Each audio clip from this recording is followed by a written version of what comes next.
And chat. How's it going, guys? Welcome back to Disco Elysium, where we may be about to finish the game. I don't know. We're on the verge of entering what I think is Ruby's hideout. Corpse is still in the fridge. Yes. Ooh, should we send that back? I did get my gun back, yes. Should we send that back before doing Ruby's hideout?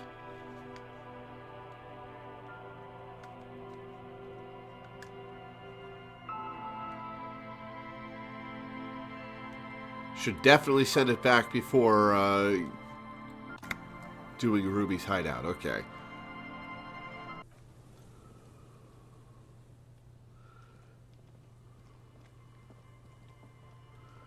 It's 10:35 a.m.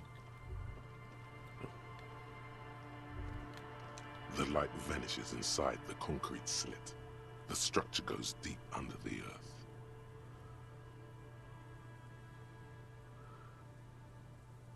Yell ho into the slit. There's no echo and no answer. What's in there? Maybe it's just a storm drain for the sewer. Kim, any idea what's down there? No idea. Could be connected to one of the buildings around here. Think we might find Ruby down there? We might find her down somewhere. There's an old storm drain system beneath Martinez that's mostly collapsed. Revachol sewage system has been built and rebuilt 4 or 5 times now. In conclusion, she could be under any building. But not in there. I hope not.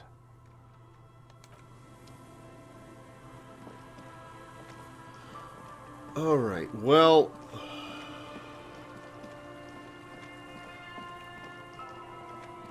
I guess we'll send the body back and then spend a day on our own.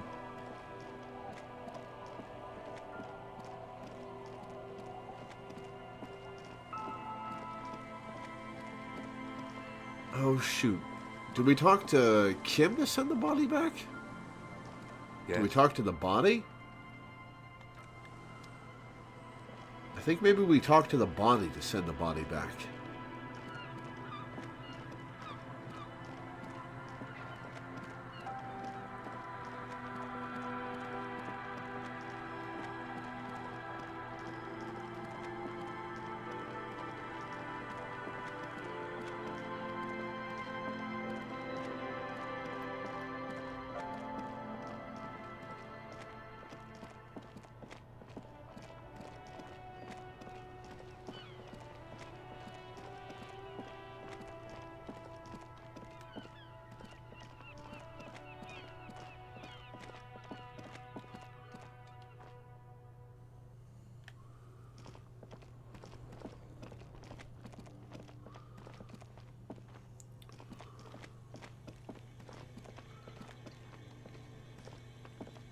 The bear's eyes are still glowing red.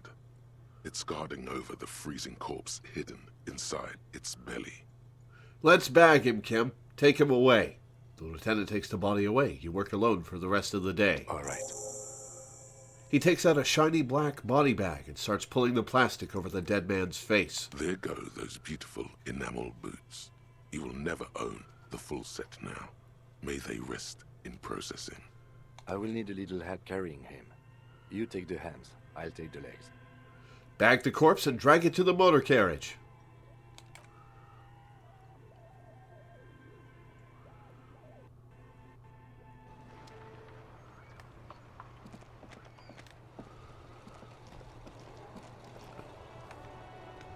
Oh, these two jackasses are gone. Huh.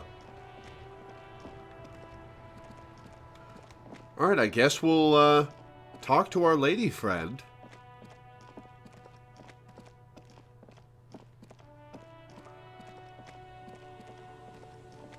Do I want to try to romance her, though? I don't know.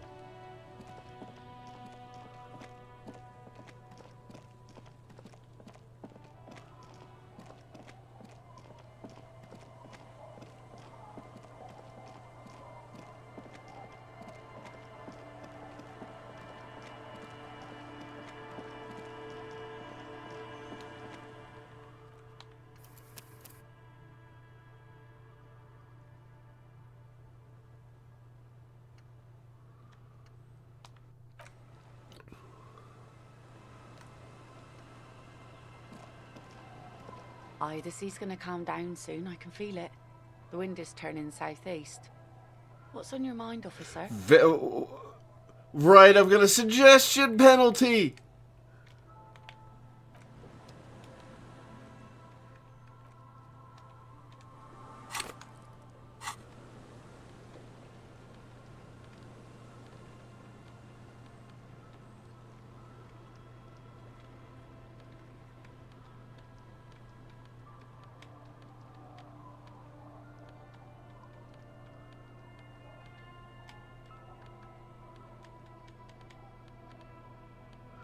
I've got no suggestion here.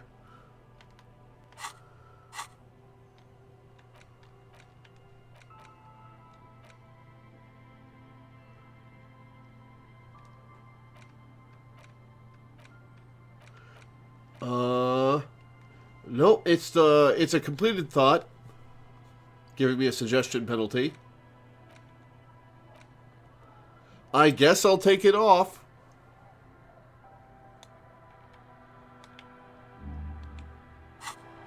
All right, let's see our chances now. Aye, the sea's gonna calm down soon. I can feel Still it. The wind is 3%. turning southeast. What's on your mind, officer? That's not happening.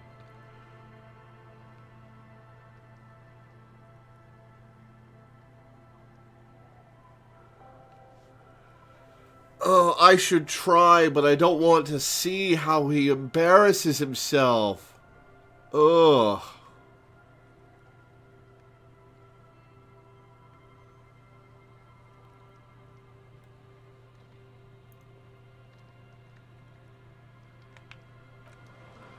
Yeah. I can reload to get the skill point back. Is that a white check or a red Aye, check? the sea's gonna calm down soon. I can Oh, feel it is a white check. The wind is turning southeast.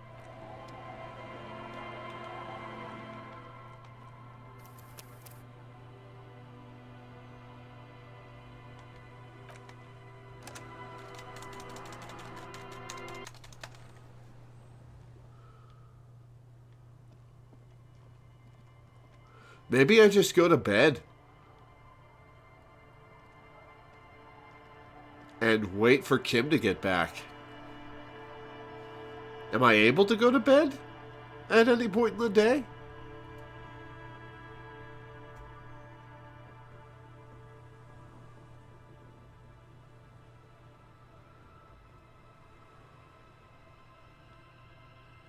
Because there's not really anything else I want to do in town. Oh, I couldn't read this stuff in the ledger. Life without Kim is sad. Oh, right. Sit on the bench.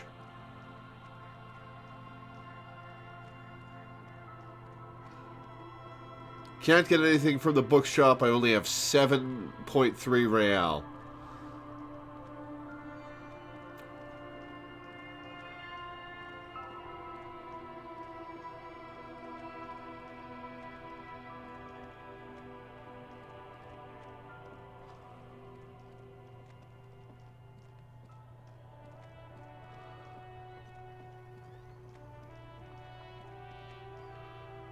All right.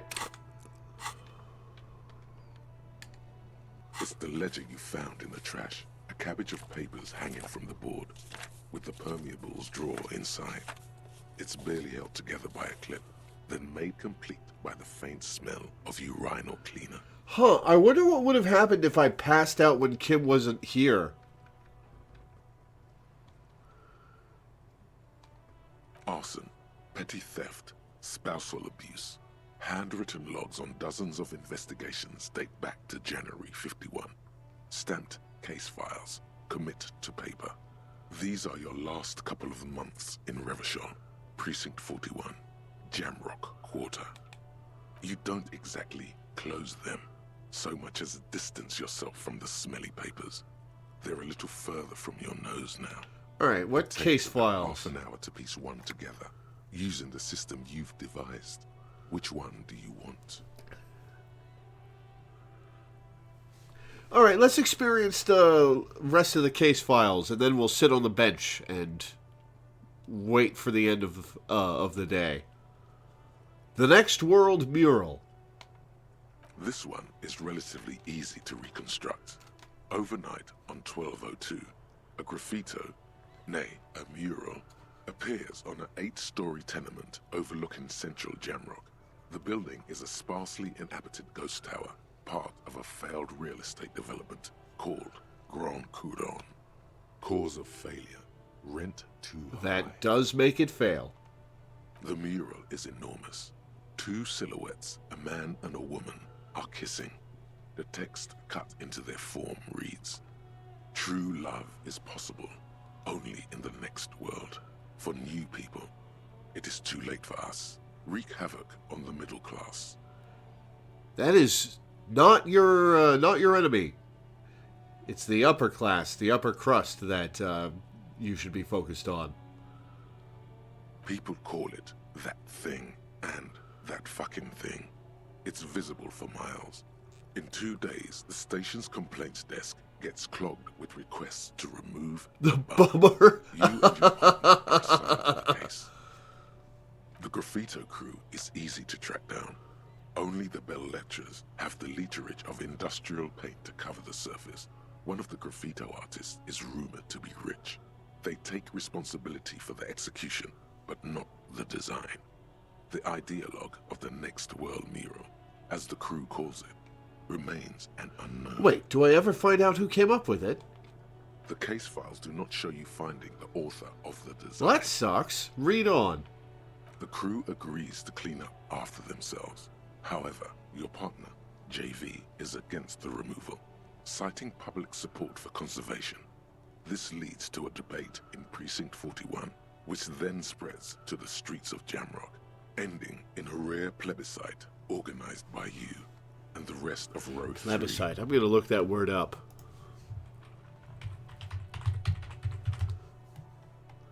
The direct vote of all the members of an electorate on an important public question such as a change in the Constitution.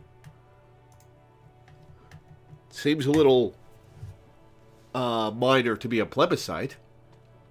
The 9,000 people subjected to the mural's message, all of Lakeside, Central Jamrock, and Villa Lobos, plus half of the eminent domain, participate in the vote. Although the case begins with what appears to be a lot of rambling on the streets as to how juvenile and stupid the mural is, given a choice between 2 options. I wonder what they chose. I wonder if both of these things say they agreed with you. Harry did actually arrange something big, yeah.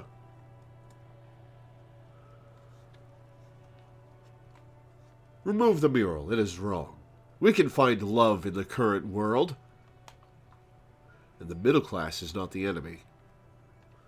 A staggering 78% of voters choose to keep it. Turns out the opposition were a loud minority. And that love truly is possible in the next world for new people. And it is too late for us. That sucks.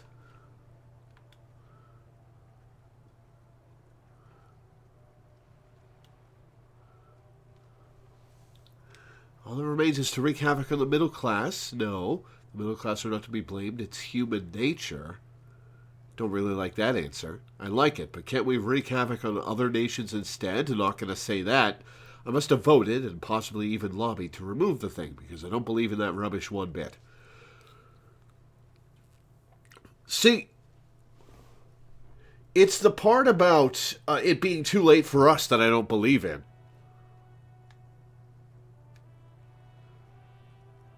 I'm going to say I voted to remove it. No one cares what you believe in, man with the smelly toilet ledger. What do you want to tackle next? Or are we done? Fair enough. The unsolvable case. I wonder if that ever got solved. A.K.A. Leslie and Burke. A.K.A. The public indecency drunk and the property damage drunk is a cursed case. It has been passed from unsuspecting officer to unsuspecting officer for 10 years. On January 29, the unsolvable case made its way to you. Why you accepted it, it is unclear. Every officer, and indeed most civilians in Jamrock, know it's unsolvable. You were so drunk, you didn't remember what it was when you signed on. That, or you were... Well, I'm neither of those things now. Leslie will always take his pants off when he's drunk. Burke will always trash everything. It's just what they do. It is their nature. You cannot change the nature of a man, and you can't lock them away because public indecency and small-scale property damage are not punishable by incarceration. The only way for Leslie to stop flashing his genitals to bypassers and for Burke to stop dismantling signage and rear-view mirrors would be for them to stop drinking alcohol. Which, good luck with that. 40s or 50s, it's hard to tell because of their distorted features, is a medical improbability on par with you ceasing to produce the expression. If I successfully ceased the expression, I wonder if that dialogue would have been different. Proceed. Threatening, fines, dragging them to the station, locking them up in the hellholes they live in, locking them up in the station, hypnotherapy, even trying to get the local gang of Zemyaki to take them out. The Zemyaki gave them ethanol, so Burke and Leslie would expose and rampage even harder. You tried it all, and still the complaints wouldn't stop, as they hadn't stopped for 10 years. Why'd I try to bribe a gang to kill them? It's plain to see from the files that you, Satellite Officer JV, and Special Consultant TH had more important cases to attend to. You uncover cross-reference to several ongoing investigations, each brought to a standstill every time you drive down Main Street. Because there they are, on the corner of Perdition. And what is Leslie doing? He's the public indecency one, right? Yes. Good, you're learning. If the files are to be trusted, that's all there is to it. That and Burke breaking things, and the fact that they're both drunk. But then again, so are you. The case becomes considerably less comic one day when Burke takes a swing at your ledger. He must have it confused with the property he likes to damage. But the joke's on him. You're drunk out of your mind on potent Pilsner. You slam the hardened plastic board in his face. Then you proceed to beat him unconscious with it. Jesus. In the process, the ledger sustains damage. The compartment within, reserved for permeable documents, is jammed shut. You stop your assault on the now unconscious Burke to open it, but are unable to do so. The officer began to cry, reports Leslie, who, at this point, is tending to Burke. Jesus. Kill them. They broke it. He came at us, and at us. I think he was trying to kill Burko. While trying to kill Burko, you slowly come around. The permeables compartment is open. You've smashed it open on poor Burko's kneecaps. The good news is, Burke can't walk. Jesus! Can't get out of his apartment, an invalid. With Burke to tend to, Leslie cuts back on the indecent exposure. Maybe he flashes his genitals to Burke. Who knows? But both drunks are off the street. The complaints stop. The unsolvable case is solved. What the fuck, Harry? Which is also why the officer responsible narrowly escapes a disciplinary hearing. The end. Do you want to read another one? Good God. The couch in an unexpected location. Some assholes brought their couch outside and hung out on it. In the middle of the street, on the roof, on the hillside by the motorway. You know, at an unexpected location. They were young, and they thought they looked cool on it. They actually looked like assholes. Insufferable dicks. Young people are the worst. So anyway, you got a complaint about the damn sofa, or couch, or whatever it is. They were leaving it out in all these unexpected and whimsical locations. They took it to where they also took photos of themselves on it, and smoked cigarettes, and drank coffee because they felt it's intellectual. Intellectual? Coffee being a sign of an intellectual?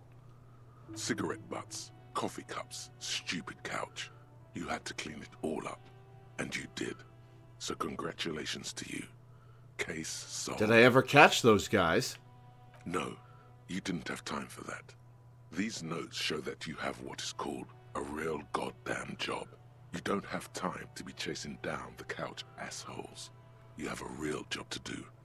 What next? Murder at the hookah parlor. Murder. Tum-tum-tum at the hookah parlor was a case originally assigned to an officer called Joseph Mills, who is now dead, of circumstances completely unconnected to murder at the hookah parlor. Wait, how? Beaten to death by a throng of Villalobos gang members when him and his partner J.M., only initials mentioned, answered a call one night. It's a sad story, and it isn't really represented in your case files. Stop stalling and get to the murder at the hookah parlor. Right, on with the murder. Joseph Mills was on this case that he just couldn't solve. Was doing it solo. Said it was a real nutcracker, a real brain twister. Was on it for, like, a month. The captain got impatient. Shit or get off the pot, Mills. Mills didn't get off the pot. Not yet. He kept at it for a couple of weeks more, racking his brains, running with every theory, as outlandish as they seemed. Still couldn't solve the murder at the hookah parlor. Tough case, he said. Toughest he's ever had. Wait, was Joseph Mills a good cop? No, he was awful. Awful sense of humor, too. The worst jokes you've ever heard. Really rapey. Still, he'd been on it for months now. Said it was the final case. Said it was uncrackable. That murderer vanished into thin air. That goddamn hookah parlor was all he talked Did he about. do it? Go on. Okay, so the case is handed to you because Mills isn't getting anywhere, and you look into it. Here's the setup. A young man is found dead in a hookah parlor. You know, those places where you go and smoke bubblegum-flavored vapor all day. Really stupid. Yeah. So anyway, young man in his 20s found with his skull busted open, right on the floor of the hookah parlor, in the middle of the day. No one else is in there. Only client that day. In perfect health, too. Some kind of movie producer. No one enters. No one exits. He's just sucking on his watermelon hookah all morning, all noon, like he usually does. He's a regular. No calls, nothing. Just sucking on the hookah until 15:45. Then bam, he's dead on the floor with his skull busted open. Blood everywhere. What happened? How can it be? I wonder. Mills has no idea. Invisible assassin. Movie deal gone sour. Girl at the counter did it. Nothing fits. Eerie. Man just dropped dead. So you go to the parlor. You see cushions around the table. Tables low, heavy, really sharp edge. We've already dealt with something like this in the last couple of days. He sucked hookah, stood up, passed out, hit his head on the table, and died. See? You can't even read the thing without solving it. Yeah, it was that. Turns out hookah does do something. It turns off your brain's oxygen supply, and you don't notice it until you get up to go to the bathroom. He must have sucked a lot of it. Yeah, he liked his hookah. Stephen was his name. What was he doing there for 6 hours? Masturbating? Smoking hookah. Didn't you hear? I don't know. Trying to come up with a movie script, maybe. Anyway, that was murder at the hookah parlor. Joseph Mills wasn't a good detective, and about 30 minutes has passed, piecing it together. Next. Not much has changed in the meanwhile. A bunch of sodden papers still sags from the clipboard. Well, that was interesting. Where's this bench? Can I not use the bench? Is this guy in the way? Officer, care to play a game with the lonely old man? Where's Renee? Actually, never mind. Wouldn't be the same. Where is Renee? The prick is gone. I can barely believe it. but Oh, he's no. really gone. Gone? Gone where? Hell, most likely. He was an absolute Kent. How did he die exactly? His hungry little heart finally gave out. The dock workers found him in the guard booth this morning. Wasn't even supposed to be working for another week, but he just had to prove how tough This is a he depressing start to the stream. Did he feel like he has to prove he can still pull his weight? Doesn't need handouts? Guess he was about to head home, 'cause when the dock workers found him, he was wearing civilian clothes and not the Kuketu uniform I saw him in all the time. Sometimes I thought he was wearing it just to piss me off. Now the joke's on him, 'cause he's gonna be buried without it. Do you think our conversation about his job pushed him to go out there? No. René was the most stubborn man in Revachol. Nothing you or I could say would ever push him to do anything. The man was completely immovable. Well, that's a little bit of a relief. He has doubts. But right now, he just wants to move on and not think about it. Old people die? You better get ready too? Jesus, Harry! Was he really that bad? I repeat, an absolute Kent. Even his old army buddies didn't want him around. He was like an old viper.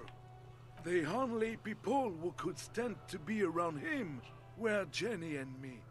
She saw something in him when we were just kids, and she never lost sight of it.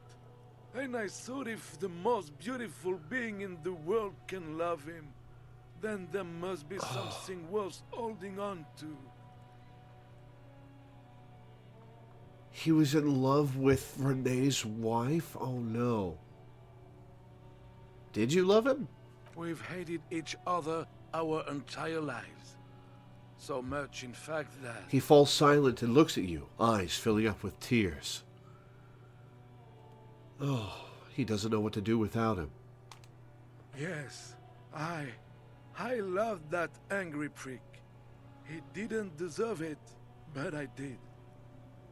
You know what his last words to me were? Something mean? In Guillaume's time, you'd have been shot without trial. That's what he said to me. He lived a Kant, and he died a Kant. Let's leave it at that. Jeez. I offer my sincere condolences. It is what it is. Part of life, really. But to know someone for 79 years, then one day they're just gone. Damn. I just don't know anymore. About anything, really. But you must need something. Good Lord. Bye for now. These poor people. I can't sit at that bench. Is he using the bench I'm supposed to use to sit around and wait for Kim?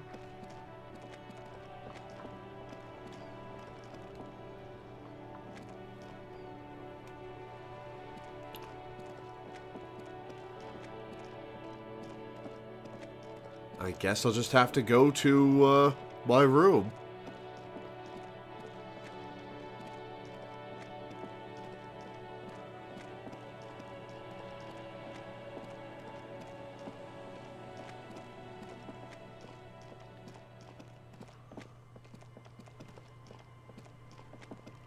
Damn, Renee died. That sucks.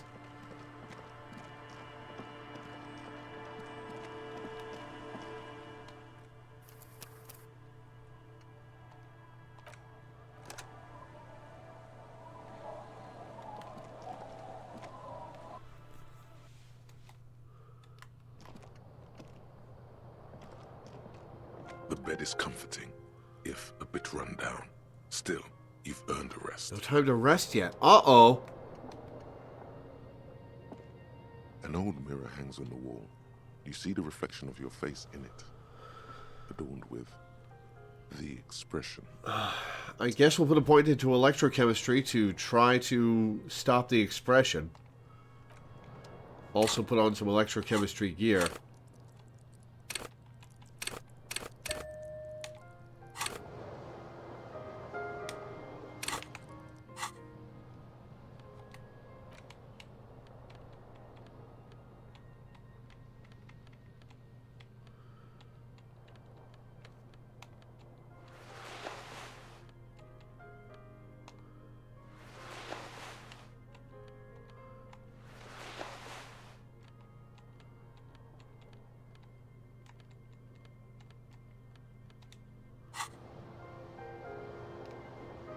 I tried to interact with it. Hangs on the wall.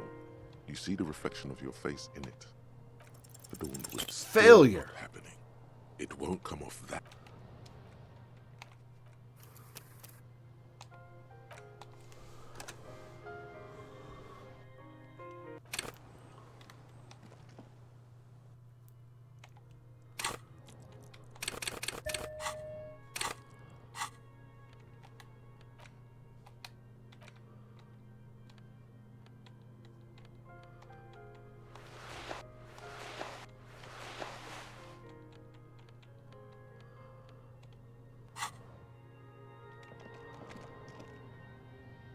An old mirror hangs on the wall.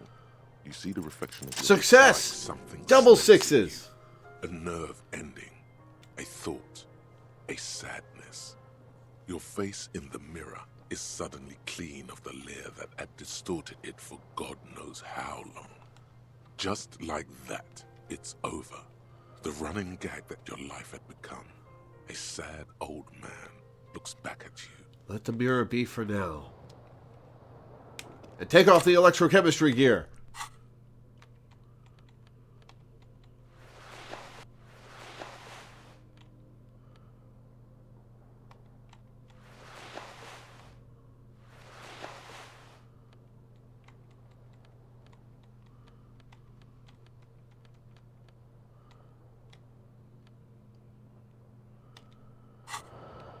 All right. Now your portrait has changed. So it has.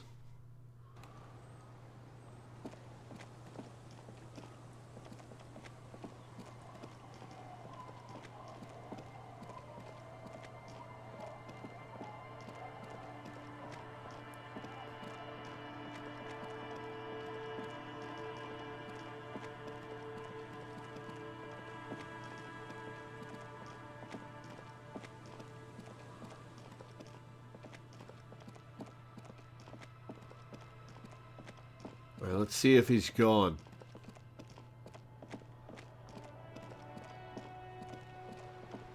Nope, he's still there. Yep, I can't interact with this other bench.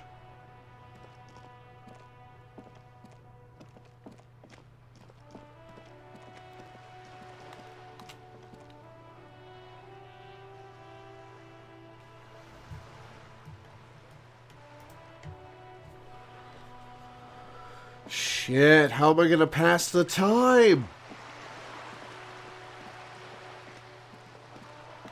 Can I sit on this bench? I can't. Rereading books and ledgers still passes time. Oh, okay.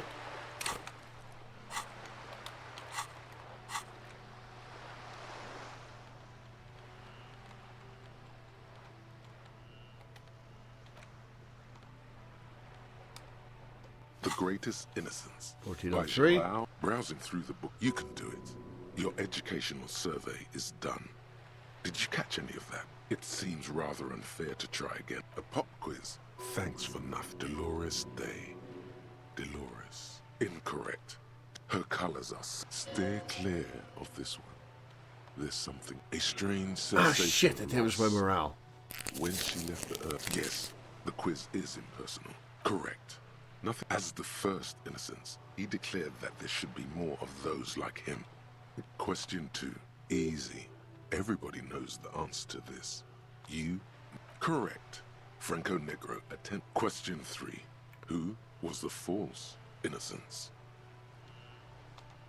Correct. The most famous and final stretch. You've come so far. Correct. Everything from inter-isolary travel to and more beautiful. Congratulations on finishing an A. All correct. You really navigated some treacherous waters here. Alright, let's not read that again.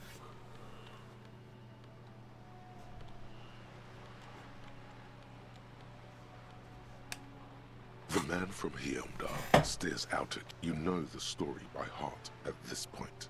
Nothing new or remarkable catches your eye. I can't reread this You know one. the story by heart. The back blurb reads, "His below, in small, a brazen attempt to bilk fans for more money by splicing together. People find comfort in familiarity, remembering. There's a old bench in the friends, fishing village. Looking at old. Alright, cool.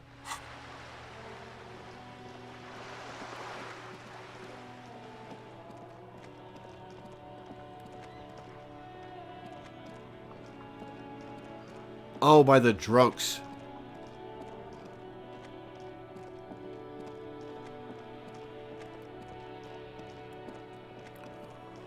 I was wondering why they would take that option away. I guess they didn't.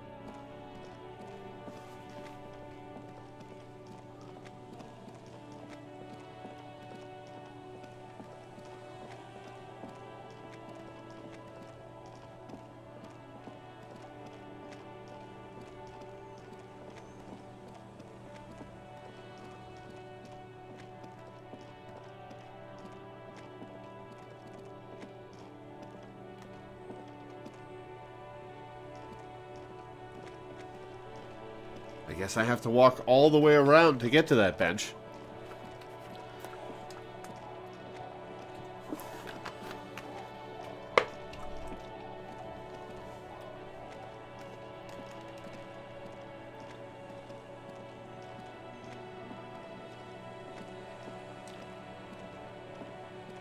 You sit on the wind-worn wooden planks of the bench. Your feet ache.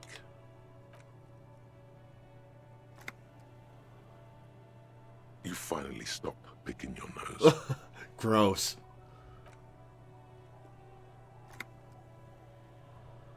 Time passes. How well would a melody complement Egghead's aggressive beat? Can he truly craft something extremely new and exciting? Wait, there was a thing with Egghead. I have something to repair. Maybe Egghead knows how to fix it.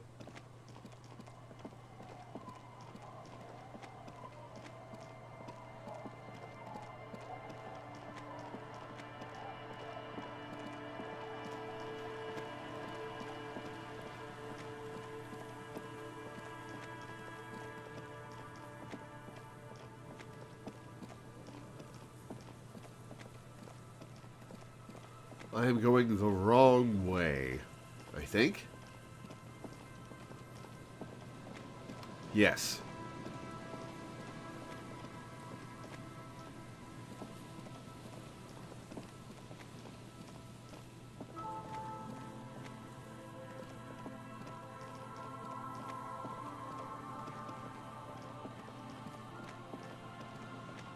There we go.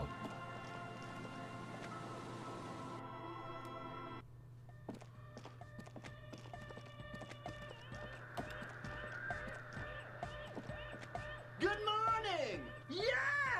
Harder car! Wait, who could I take it to fix? Hang on.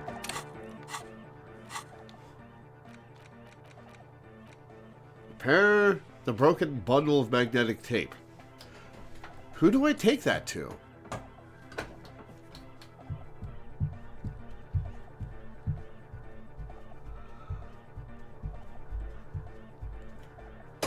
Pawn shop guy said no.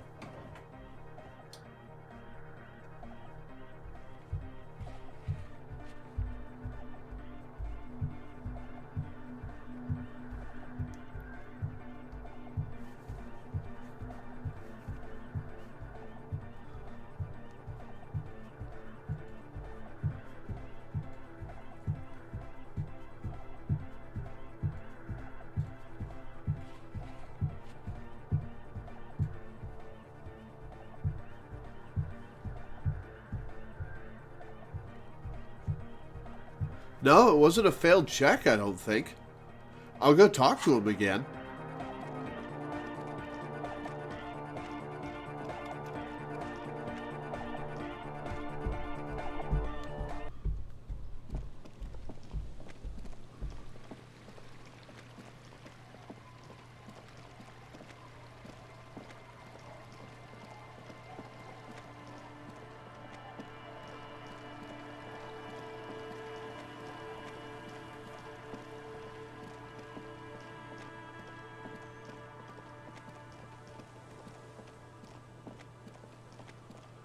Oh, once Kim is back, I want to try to break into that bunker. I completely forgot about that.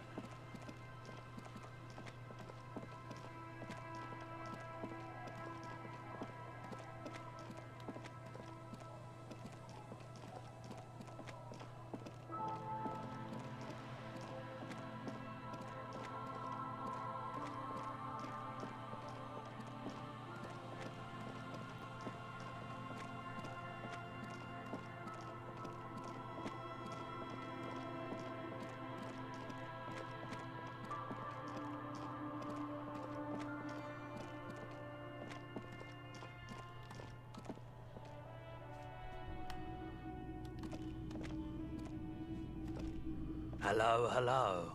Let me know if I can help you with anything. You know how to fix this? You mean Reese Pooley, but I'm not some Mr. Fix-It.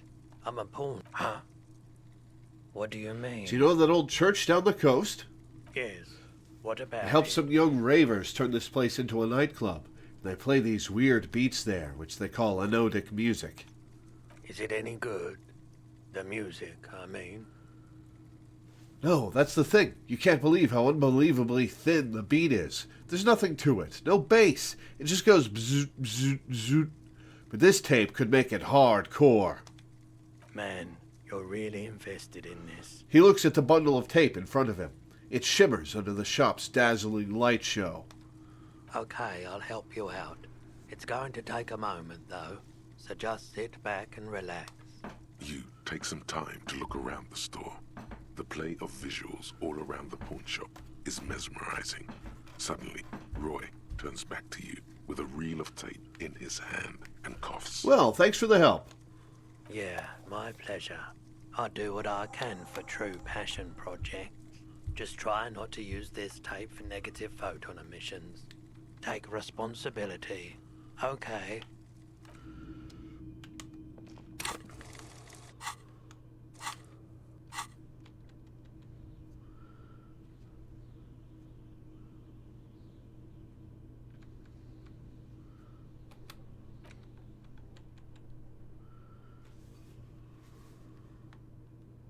Doesn't fit into any portable tape players. So I can't test it out. I just gotta bring it to him.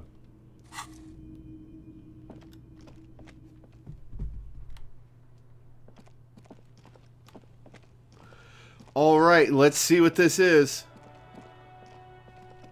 This is gonna be somebody talking, isn't it? Some embarrassing secret.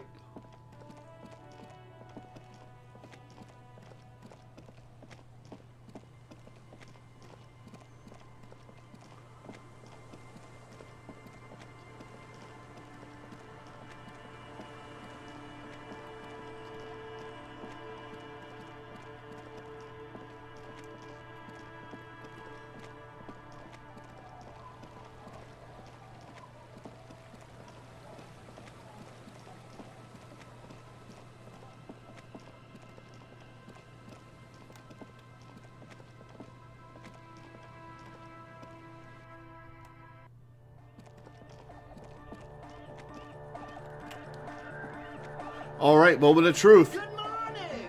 Yeah! Hardcore!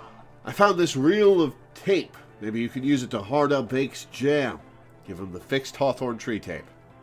Yeah! Remix time! Tape goes here, into deck He B. clicks a switch. The tape starts spinning. A hand on his ear, he listens to the audio through his headphones and shouts. Wow! Did you get this from Arno himself? Maybe. A great excitement is bubbling to the surface within him. This is big. What do you mean? Listen, I'm just going to show it to you. Ready? Ready.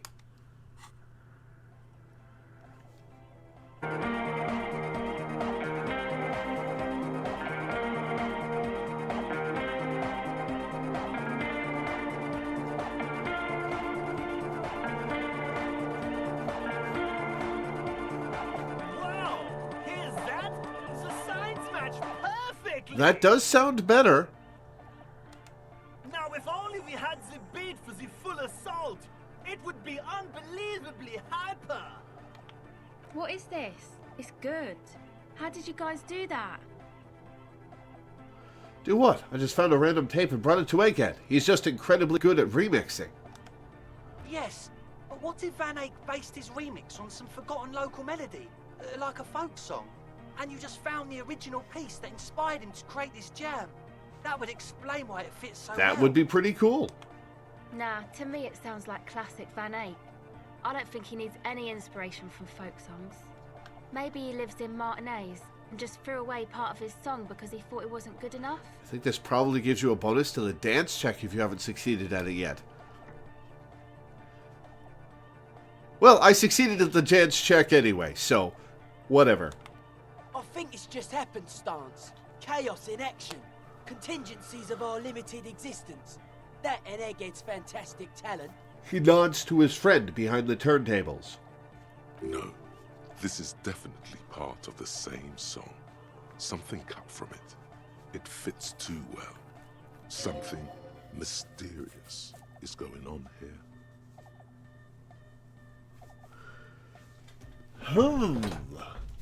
Do I agree with Andre or Acel?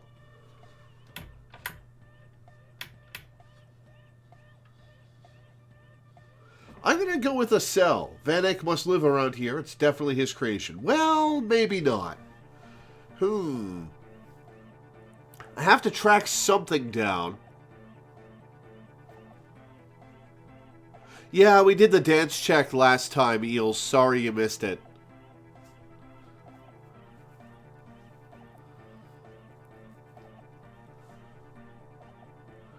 I don't think that's still on Twitch. It might be, but it's on YouTube.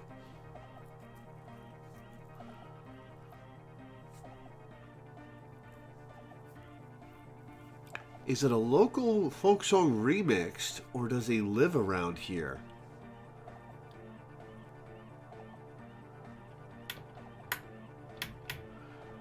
Are we gonna find Van Eyck?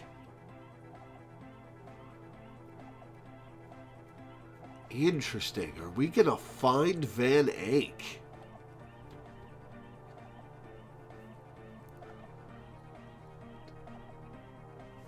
Alright, I'll bite. Acel's right. Van Eyck must live around here. It's definitely his creation. Be how it may, if it fits, it fits.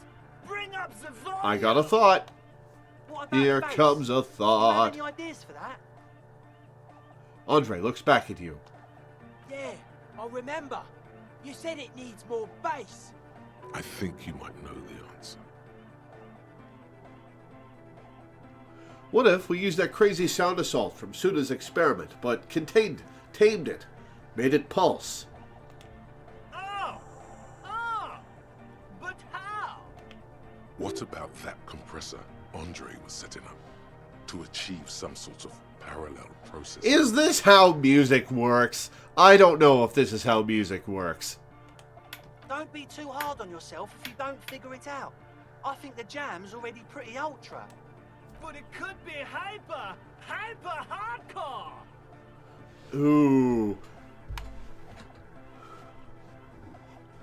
Interfacing. Do I have anything for interfacing? Wait, was that a white check or a red check? Morning. Yeah. That's a white check, okay. Well, we might as well try it. Success!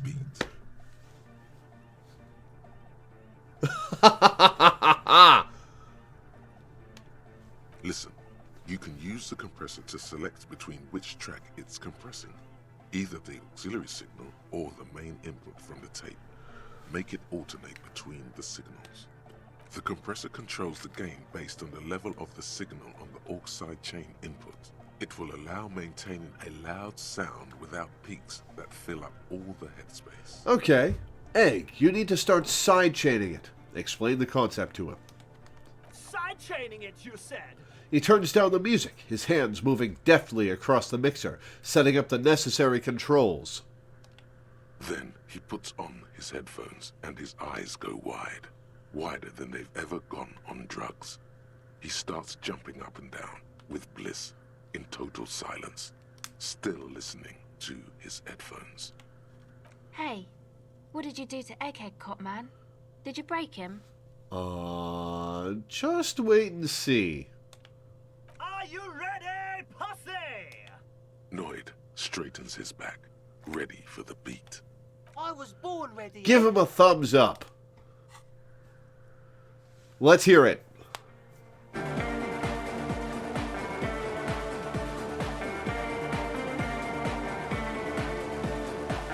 Suna must be so distracted by the flashing lights.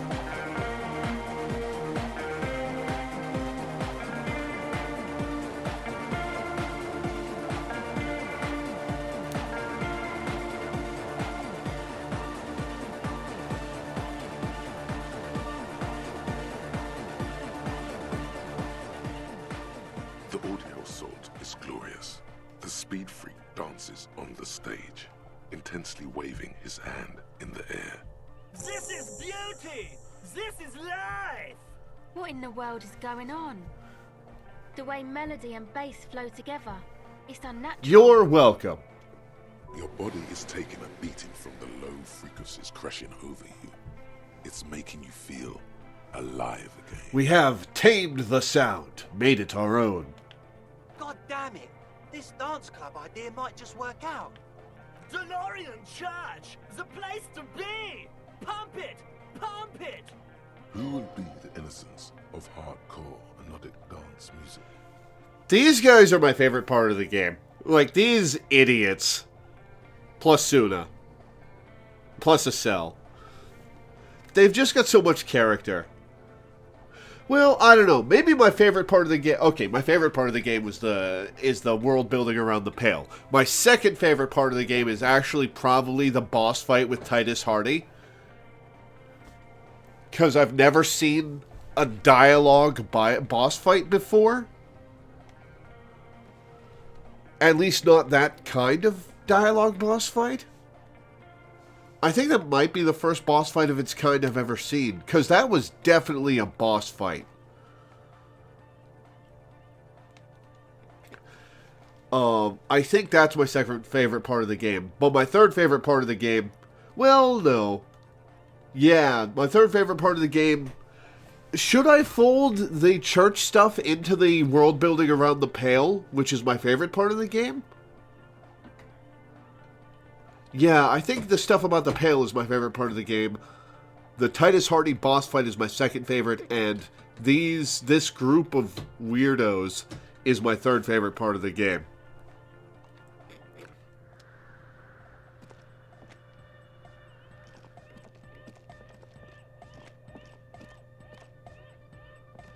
Alright, I've got a new thought. Oh yeah. I can just wait at a bench to progress time with my thoughts.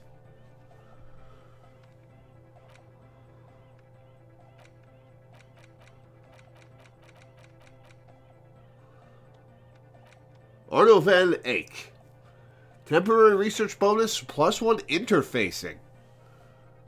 The question won't leave you. Why did the melody line from a broken and discarded tape fit perfectly into a song played by some speed freaks in a frozen tent? Can it be a coincidence? Maybe it's the hand of the man-machine himself in his attempt to craft a perfect song. Maybe Egghead is actually Arno van Eyck in disguise? Eyck? Egg? There's an interesting thought. Alright, here comes the thought.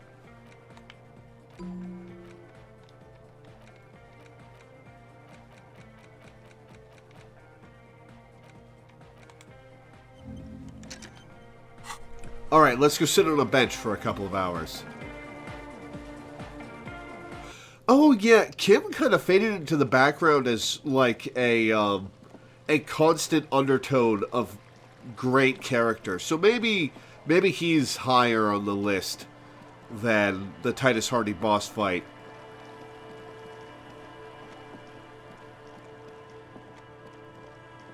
That's hard to say. It's hard to say which I like more.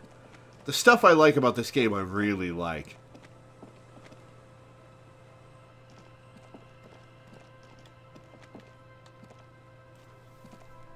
You sit on the wind-worn wooden platform.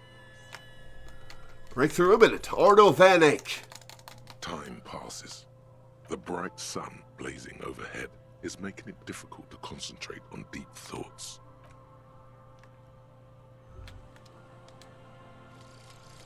Arno Van Eyck. Okay, so Egghead is clearly not Van Eyck in disguise. Van Eyck is an Oranese disc jockey, but those people get around, especially in Revachol, in the clubs on Boogie Street. Perhaps he stayed here for a short stint and discarded part of the song he was working on, just threw it away, and then it ended up in the Hawthorn tree. But why? Did he think it was retrograde? It wasn't. Perhaps he caught a glimpse of the future and did not want for it to arrive just yet.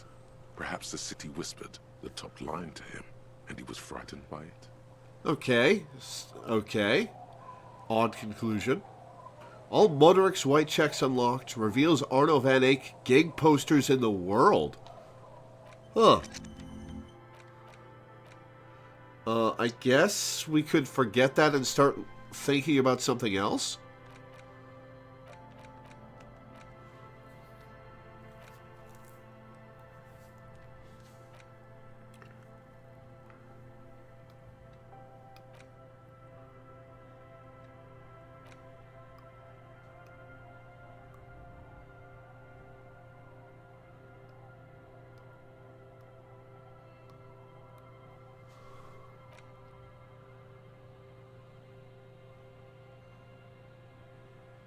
Oh, yeah, I could just unlock more. That's right. Duh.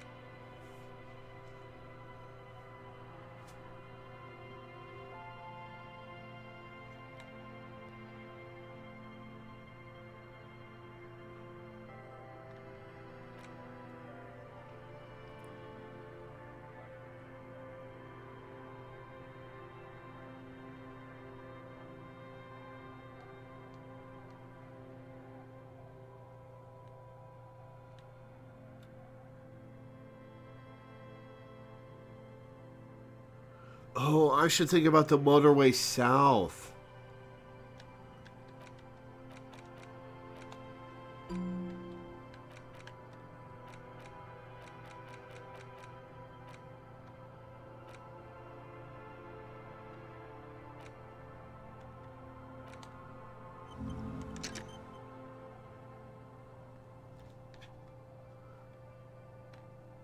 Fairweather T500?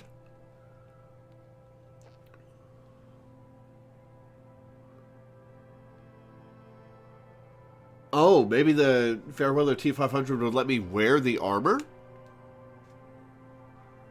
Or no, I can already wear the armor.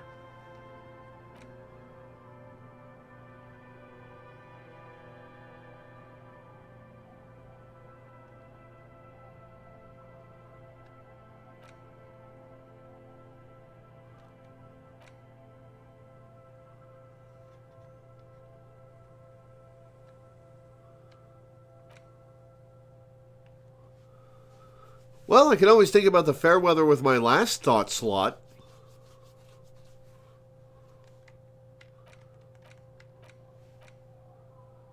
Yeah, sure.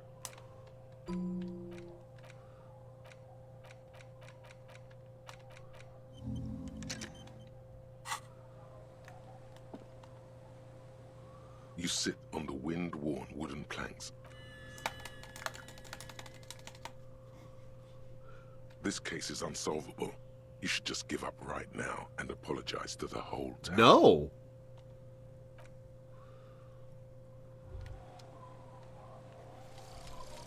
Wasteland of reality.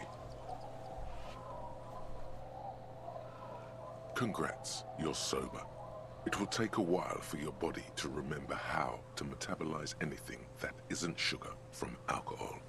So you're going to be pretty ravenous soon. Eat plenty. You can expect your coordination and balance to improve in a couple of weeks. In 2 months, you might start sleeping like a normal person. Full recovery will take years though. It'll be depressing, and it'll be boring. Don't expect any further rewards or hand claps. This is how normal people are all the time. Well, that's a little depressing. -1 physical instrument, -1 inland empire, -1 suggestion, and +1 psyche. No positive effects from alcohol. Holy shit, this was a trap. I'm gonna remove that.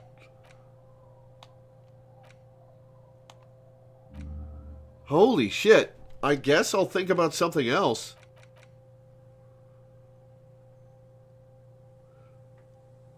It's very beneficial story-wise. Okay.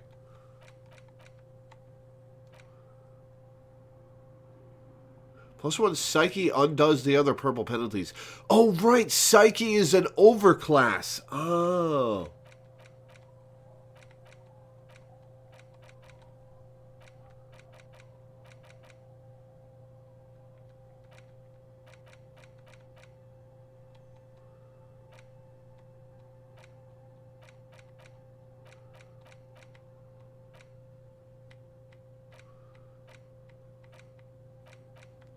Where'd it go?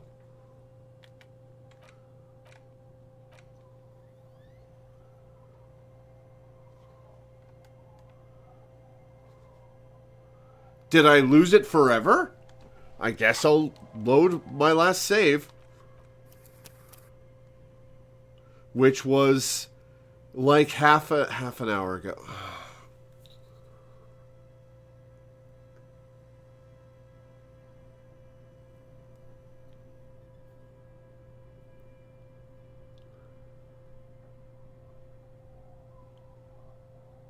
Did I lose that forever? Let's see if it's back.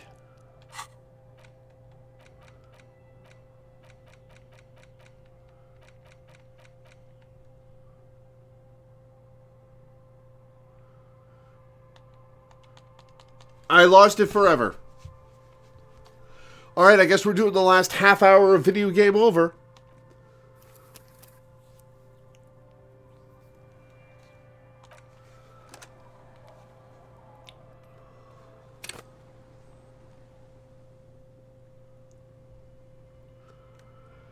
All right.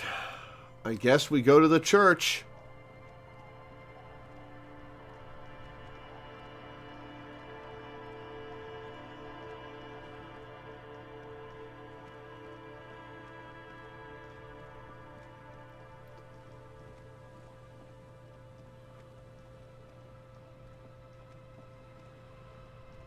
Wait. I need to fix the thing again, don't I?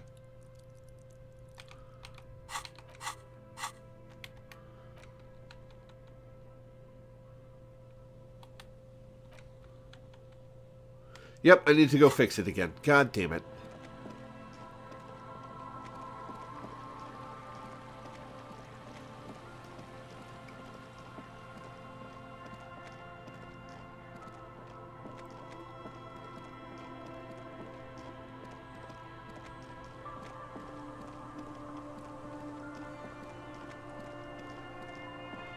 Do I need to talk to Guillaume about Renee again? I guess I'll talk to Guillaume about Renee again.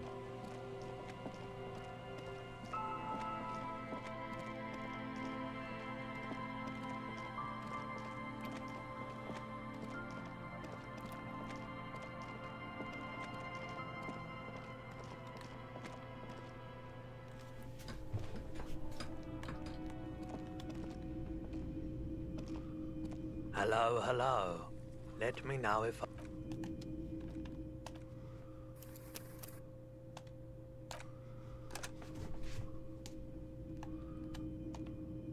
Hello, hello.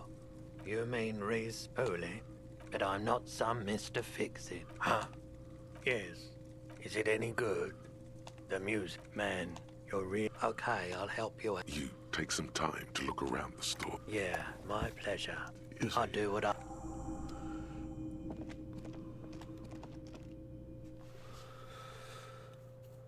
I also regained the expression. God damn it. Let's go fix that.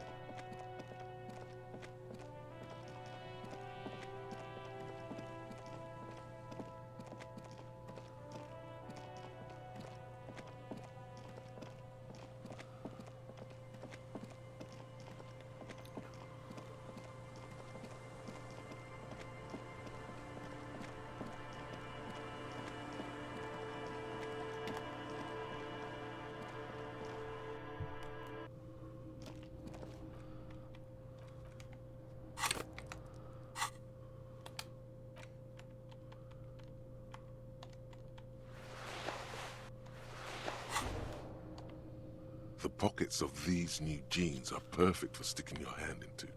Makes you look cool, calm, and collected. As your hand enters the pocket, your fingers brush against something soft, yet crisp. Money. Take the item out. Hey, it's a chewing gum wrapper. It reminds you of the fruity juice of apricots. You should inspect it closer if you have time. Something about the wrapper's texture is familiar. That's going to be a morale trap. Not familiar in a good way, you might say. There's pain in there somewhere.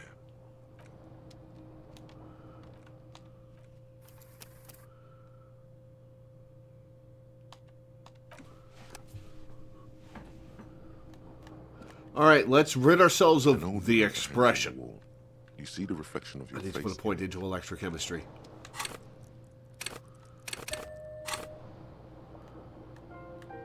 An old mirror hangs on the wall. You see the reflection. Still not happening. It won't come off that.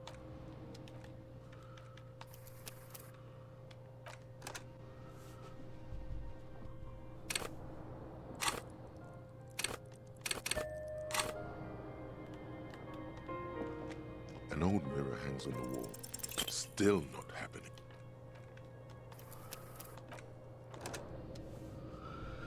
Do. Save scumming a save. An old mirror hangs on the wall. It's like something snaps it, just like...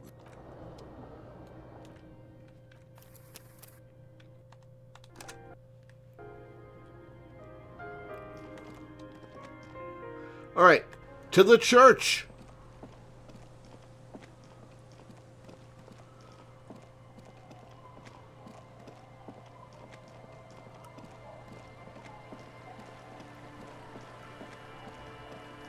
I wonder if speedrun.com has an all quest speedrun category. Yep, we're gonna have to try for boxcars again on the interfacing check. Oh, let me put my actual clothes back on.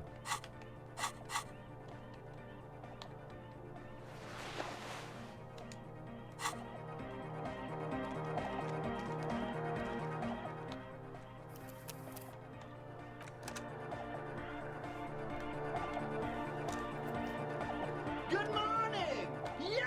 Yeah! A hand on his... Wow! A great excitement is bubbling to... Listen, I'm...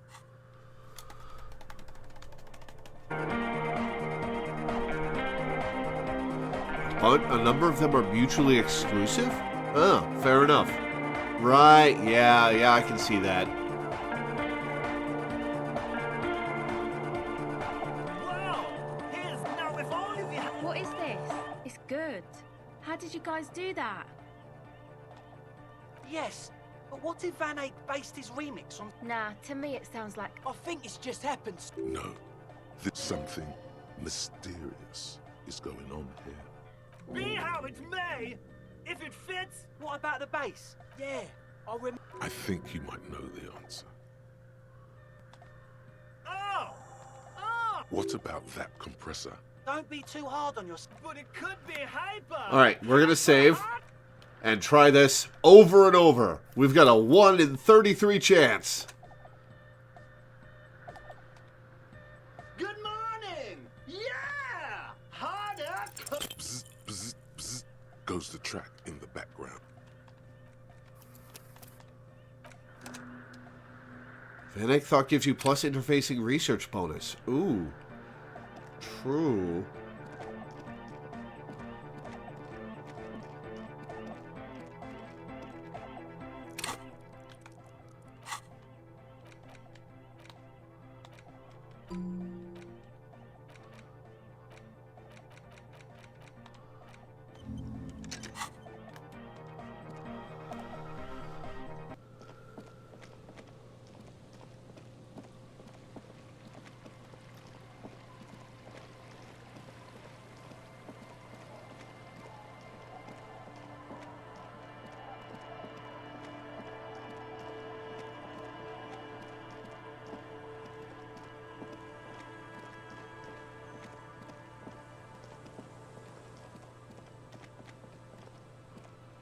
Research bonuses before complete. Ah, okay. Thanks for stopping me.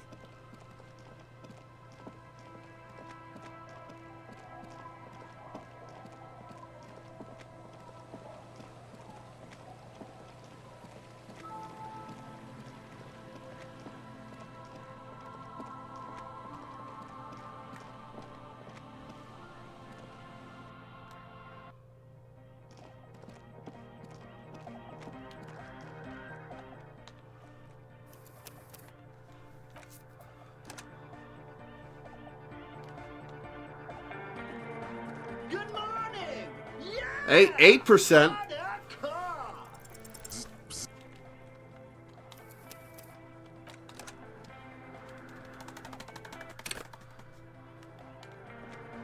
Good morning. Yeah. Hard. Bzz, bzz.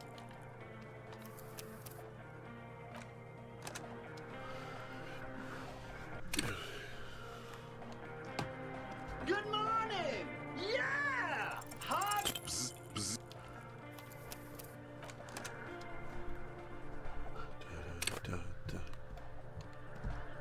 Good morning. Yeah. Hard. Bzz, bzz. Come on. Good morning. Yeah. Hard. Bzz, bzz.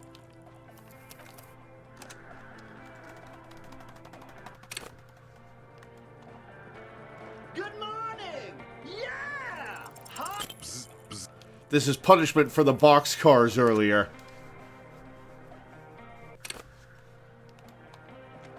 Good morning. Yeah. Hard. Bzz, bzz.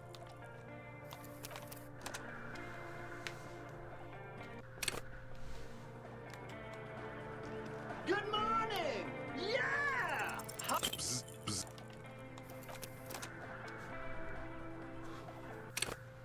Yeah, it's 1 in 12 and a half rather than 1 in 33. Yeah. Harder. Bzz, bzz.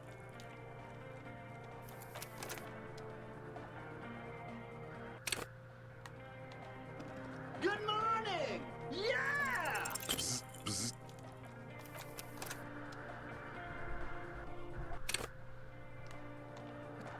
Good morning. Yeah. Harder. Bzz, bzz.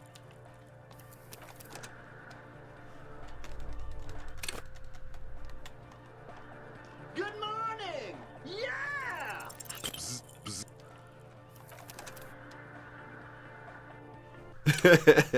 Good morning. Yeah. Bzz, bzz. Good morning. Yeah. Bzz.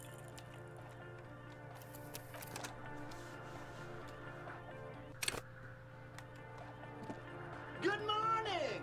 Yeah. Bzz, bzz.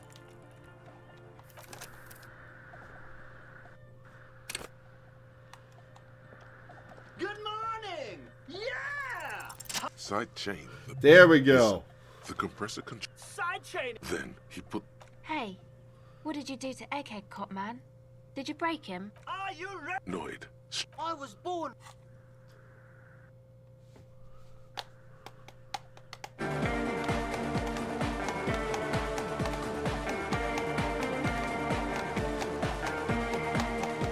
All right, what was the benefit for finishing the Van Eyck thought? Does it unlock dialogue options?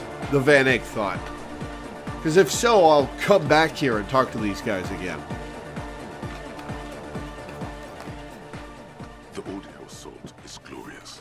The speed freak dances on the stage. This is beauty! What in the world is going... Your body is taking a beating from the low. God damn it! This dance. DeLorean! Who will be the innocence of hardcore?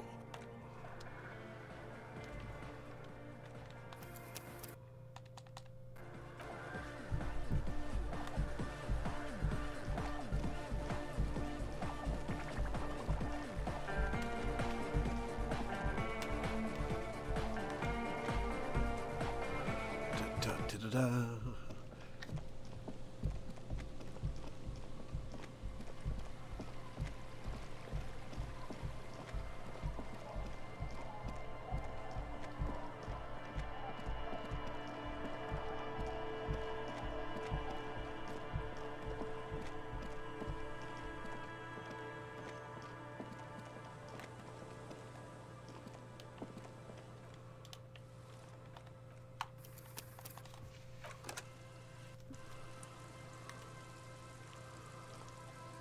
You sit on the wind wall.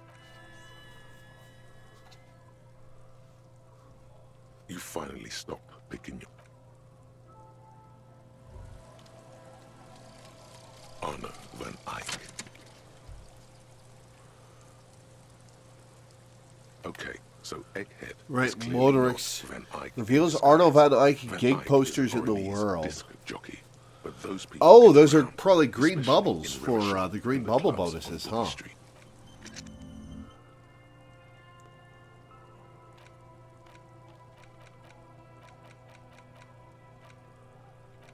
Alright, so you wanted me to do the Fairweather T500, and I want to do Motorway South. So I guess I'll spend my last two thought bubbles on those.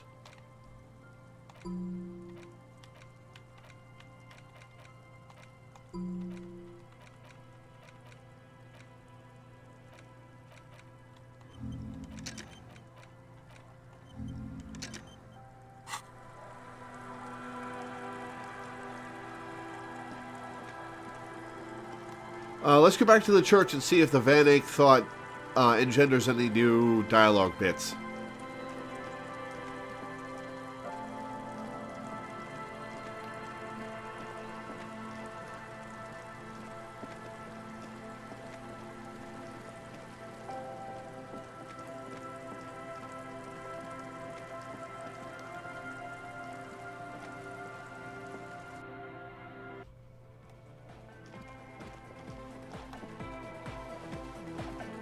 Oh, the god of dance is back. Oh, goodbye, officer. Okay, nothing for Andre. How about Egghead? Good morning!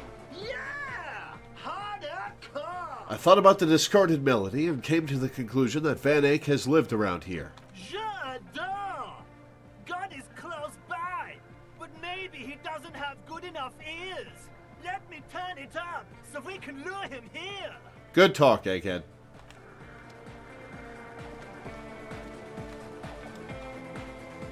Yo, man.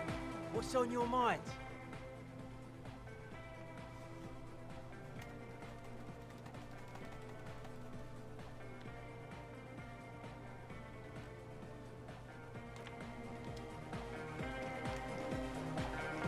Hardcore. Ooh, do we save Scum the empathy check?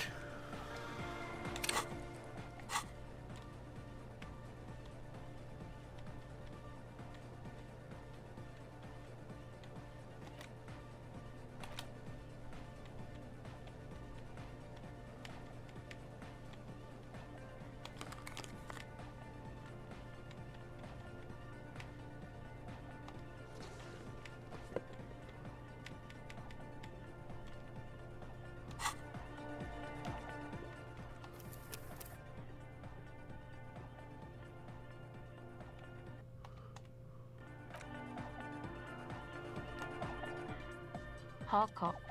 17%. The device feels light and angular. Yes, we're going to save scum this, because it's one of the last things we're doing before what I think is the end game. The device is still warm from her touch and heavy as a brick from the batteries inside. The company logo, Omicron, adorns its yellow plastic cover. Inside, the tape is rolling. The girl looks at the device in your hands. I'm sorry you have to sit here on this coast feeling miserable. At your age, or at any age, in this place, waiting for it to get dark. This is assuming she's still outside, huh? She looks you in the eye, her pupils wide, surrounded by a ridiculous amount of makeup. The people who built this world intended it to be better for you, but they failed. It is easier to live in their failure with this by your side. Tap on the tape recorder. Your words echo through the hall. The wooden boards all around groan and creak. She remains silent. It's real. Tell her. It's not a childish fantasy. It can be a real weapon against what's coming for you now. What is? Nothing if you got this. Don't be scared. Okay, I'll stick to it. So thanks, I guess, for the psych session. Maybe I can return it. What's been eating you, officer? Have you seen a red-haired woman around? No. Fair enough. All right, let's put our clothes back on.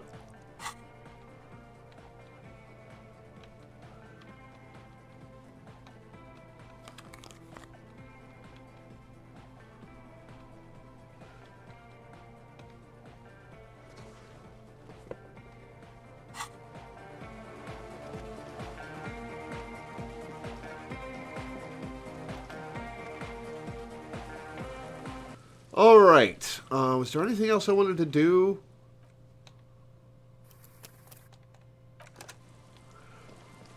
Oh, I gotta talk to Guillaume again. Well, do I need to? Maybe not. What is with this? This leopard print tank top is sitting in the water.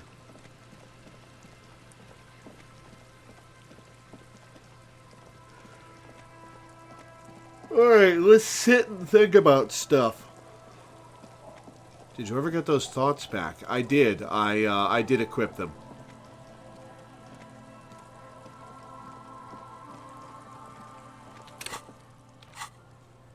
Yep, Fairweather T500 in the motorway south.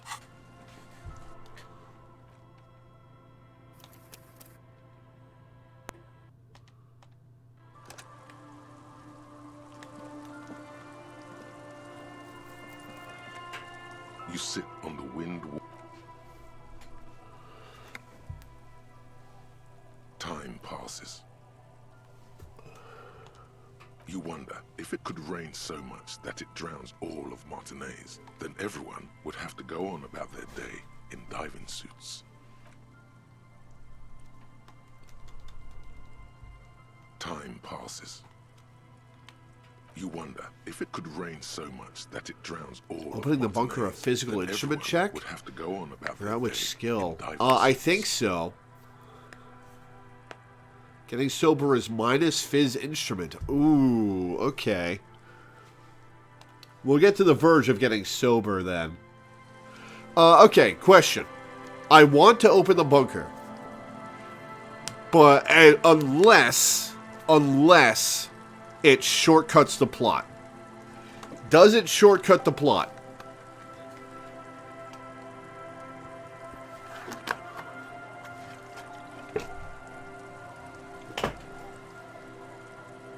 No. Okay, cool. Wasteland of Reality is about to pop, so we'll take that off.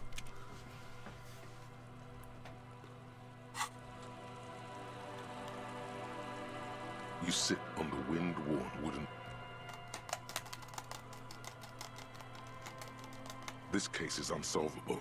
You should just give up right. Time passes. You wonder if it could rain.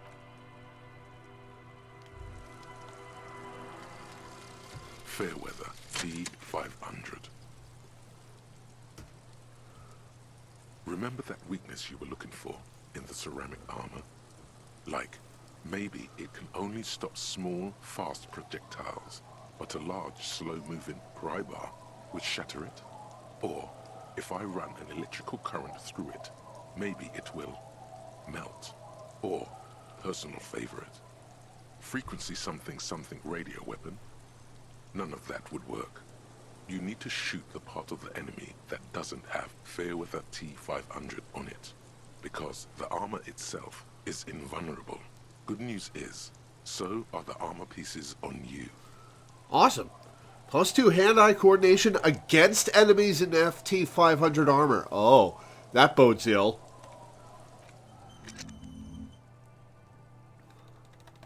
That bodes ill.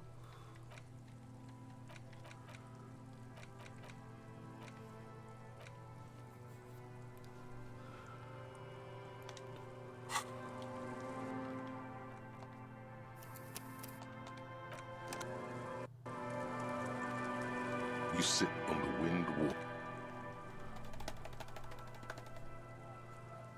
Time passes. You wonder if it could rain so much. Time passes. You wonder if it could All right, rain one more so hour, much that it... and then we'll go to sleep. Perhaps a firmer grasp from the Coalition is necessary for maintaining.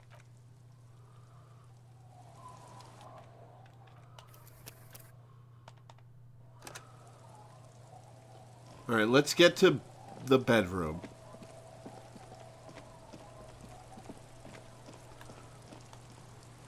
It's getting late, and it's raining. Time to call it. Before we call it a day and proceed with the story, I'm going to take a quick break. I'll be back in a few minutes, guys.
bed is comforting, if... The place feels almost like home now, quiet and dignified around you. A new life by the seaside. You're incredibly tired. The darkness and warmth come fast. You're falling asleep.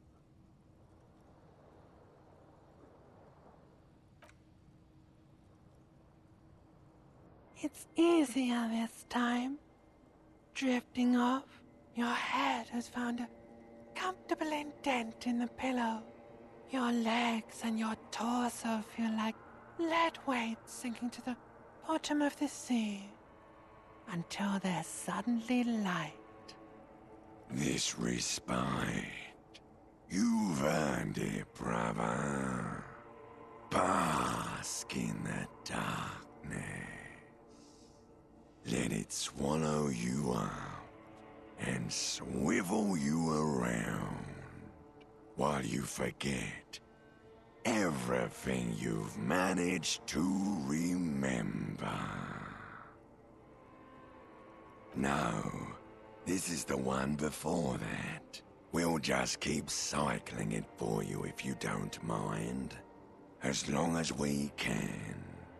Spin it like black yarn.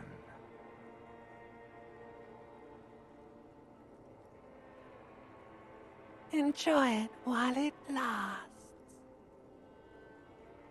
You're welcome, Harry boy. You earned it. After centuries of darkness, the alarm rings. But what's this? You actually feel rested. There's no time to cuddle with your pillow, however, or as much as shiver from the cold. The world awaits.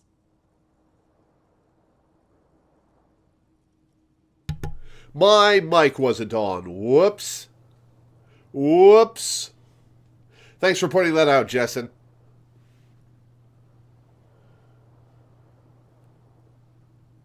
That's a big whoops.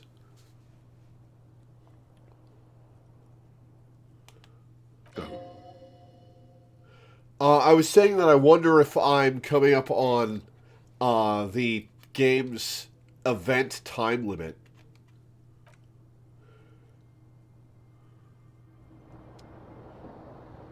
So what day is it?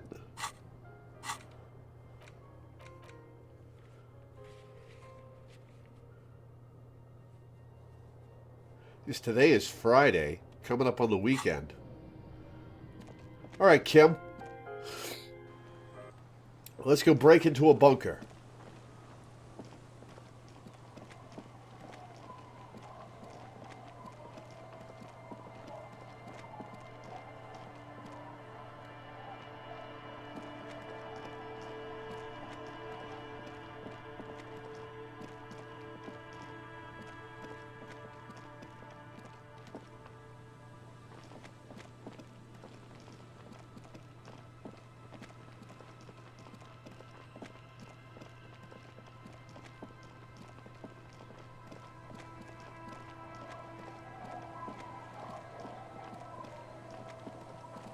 If I can find it again.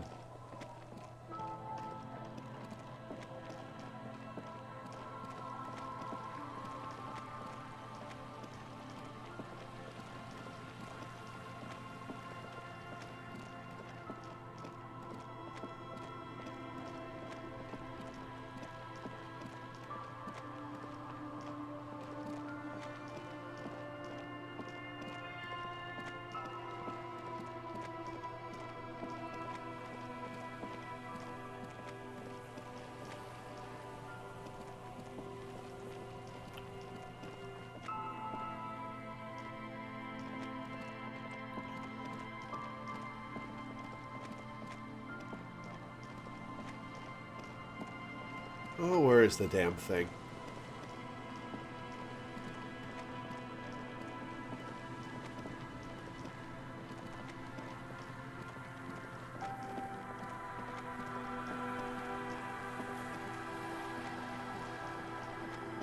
Ah, here we are.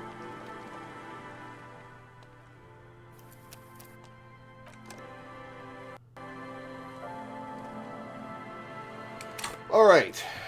Physical instrument. I've got a +1 physical instrument on me right now.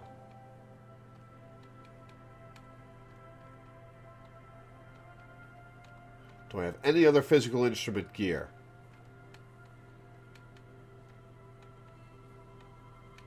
-2 physical instrument. Yeah, totally. It's pain threshold. Alright, well, we've saved. Let's see. An old door, worn by elements. Oh, it's interfacing. The wind has blown a sand dune in front. I thought it was physical instrument. The door Damn, I should have saved Van Eyck's jam. You see a handle. Alright, well. You rattle the handle.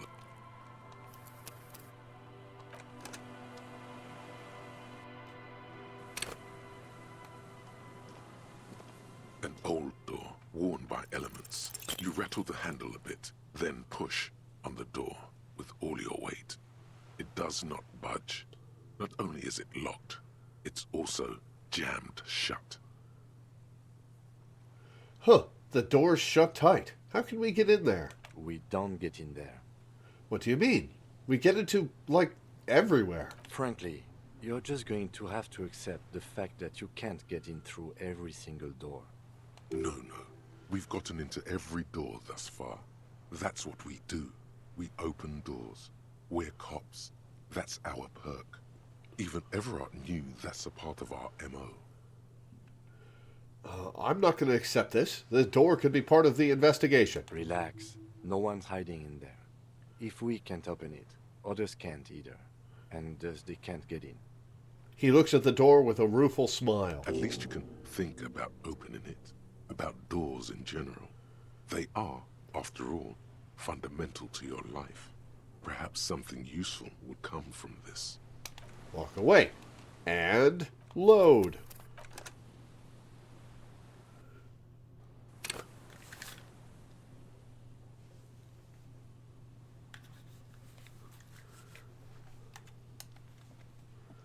An old door, worn by elements. You rattle the...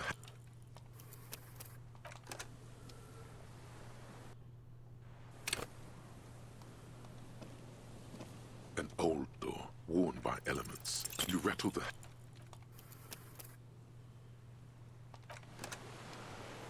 Da-da-da-da. An old door, worn by elements. You rattle the handle.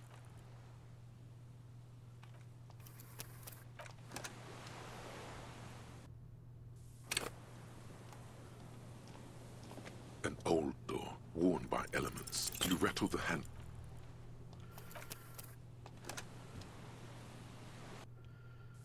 Lord, please, it's telling the truth? What, this door is unopenable? Worn by elements. God, you rattle the... Well, it's got a percentage chance.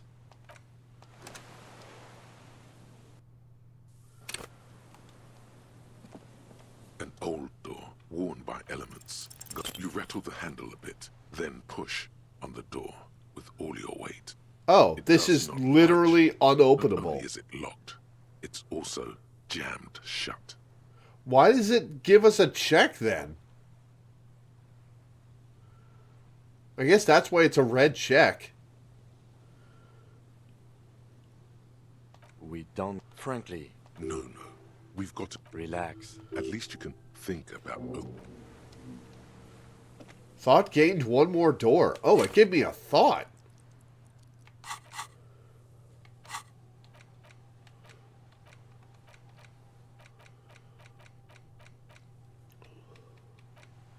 God damn it, it cannot be! A disgrace! That door on the coast, you remember the one, right? The one that leads to the abandoned supply depot? Why, in the name of all that's holy, does it not open? Why? There has to be a way to get through that unopenable door. By gods, you're the police. All doors are supposed to open before you. What will the others at the precinct think if you can't open a goddamn door? There must be a way. Fuck it, I'll think about that.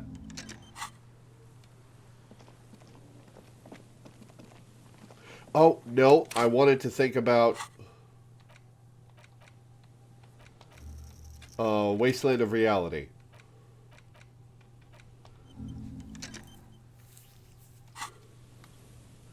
Alright, I guess we're going to wait for an hour. Yeah, we're going to wait for an hour, finish researching Wasteland of Reality, and then we'll proceed with the plot.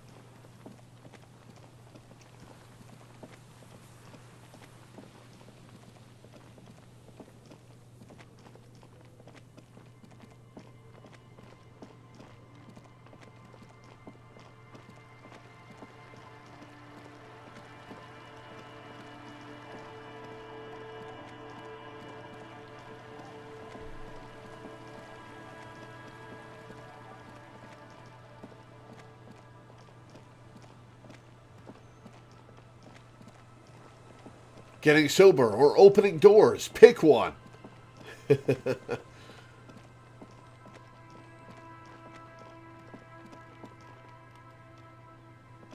only got so much brain capacity. Beaten wooden planks. We can sit on benches after we've solved the murder. Let's go. You can Oh, God revisit damn the it. bench if you... God damn it. I can't with Kim here. Alright, well, let's just proceed with the plot then. Wait, what is the negative Wasteland of Reality has given me? -2 physical instrument. Oof. Remaining 1 hour, 24 minutes.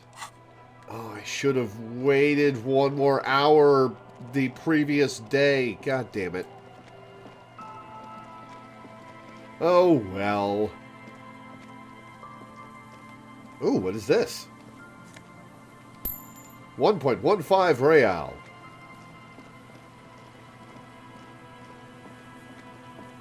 Wonder if the processing department has anything to say? That's a good point.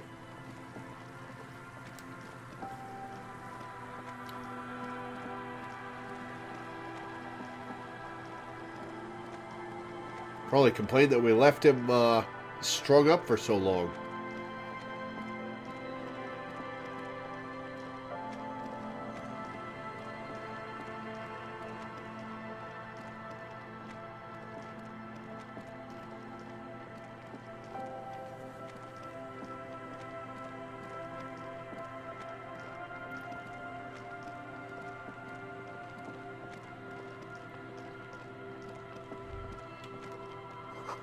A faint smell of soldering, melted insulation, nylon, and ozone.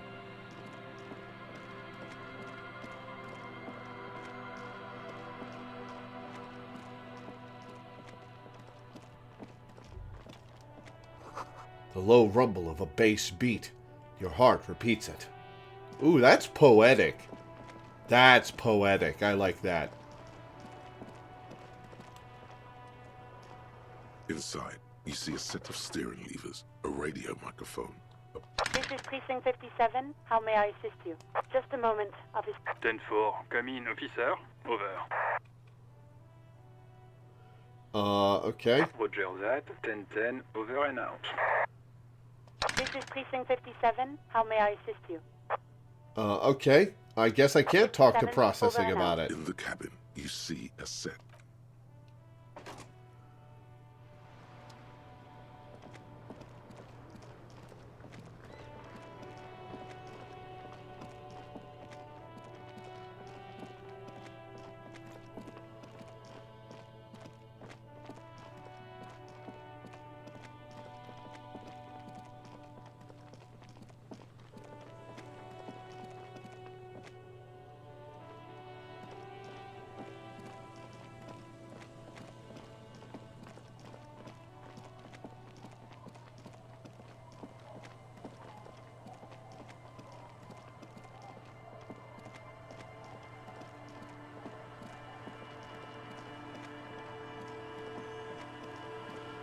Okay, onwards. Onwards we go.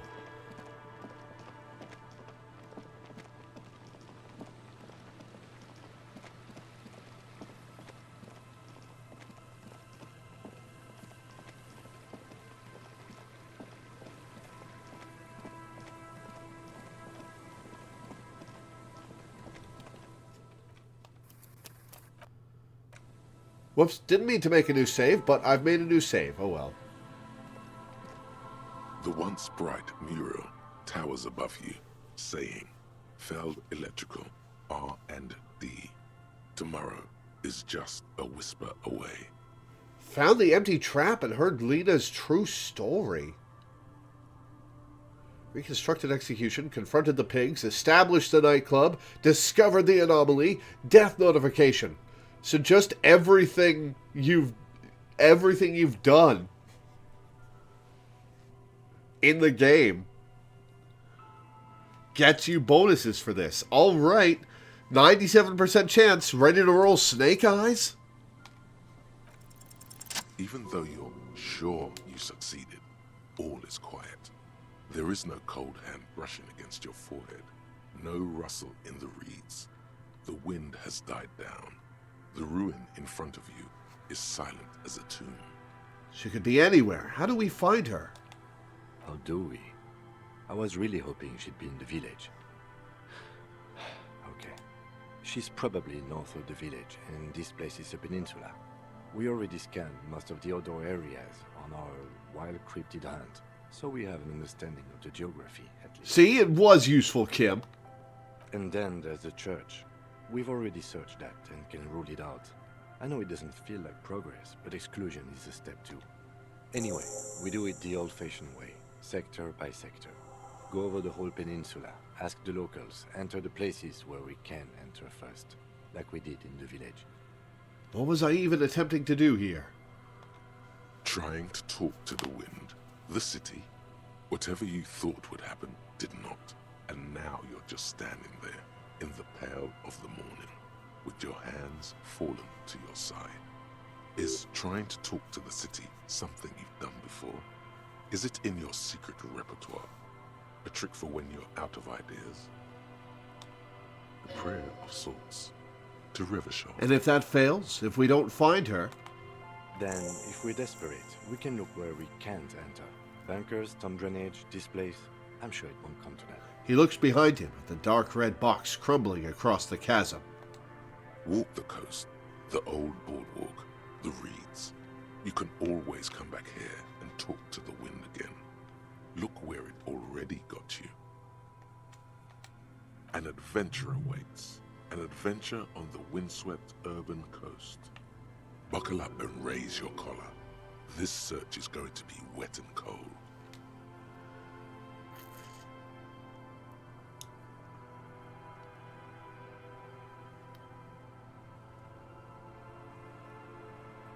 Okay, so this is telling me this seems like it's just a hint system for where you should go next. But I've been everywhere, and I've talked to everybody.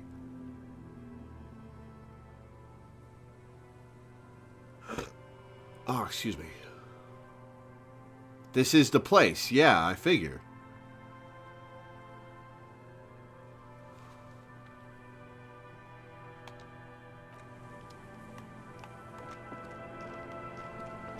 Do these guys have anything new to say? Hello. Isn't this a fine morning? I'm looking for a suspect. Have you seen anyone suspicious around? No, I'm afraid I can't help you with this one, officer. It's just a regular day off for me and Mikhail here. He pats his son's head. So you haven't seen anyone around? No, I'm sorry. As I said, this is just a day off. We just arrived anyway. You've been here for days, dude. There's something friendly and familiar in how he says that. A day off. It's just adamant about making sure you do other stuff first just in case. Just go look again. Oh, is that why it's still open? All right. He's telling the truth. He hasn't seen anyone.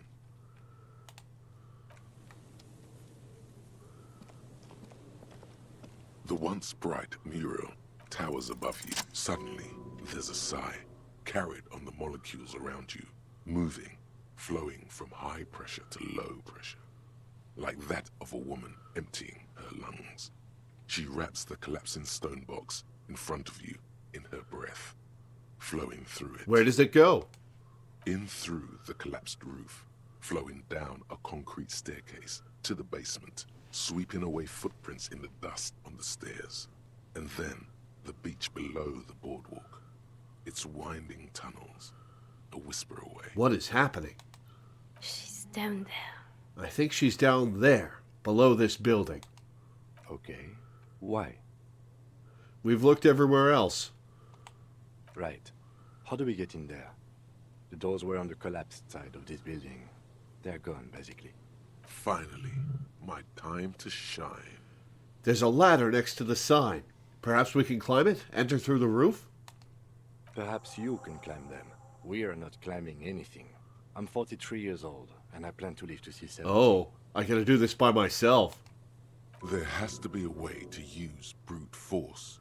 Climbing sounds unsafe. Brute force is safe. Look around and find something to break if the ladder fails. Something to break if the ladder fails.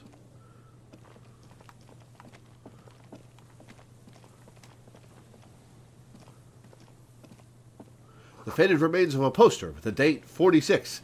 A name is faintly legible. Arn Vek. Something to break if the ladder fails.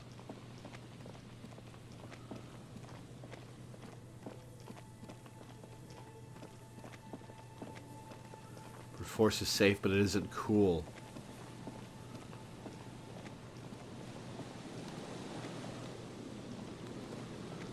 Alright, so there's nothing off to this side. Or was it saying I unlock that option if I fail to use the ladder? Okay.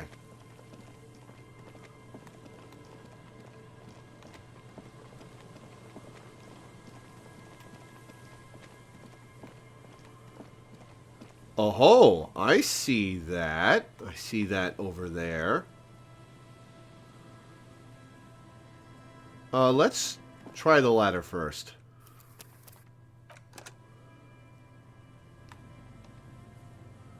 Oh, there's missing some rungs. Leads to the rooftop. Some of the rungs are missing.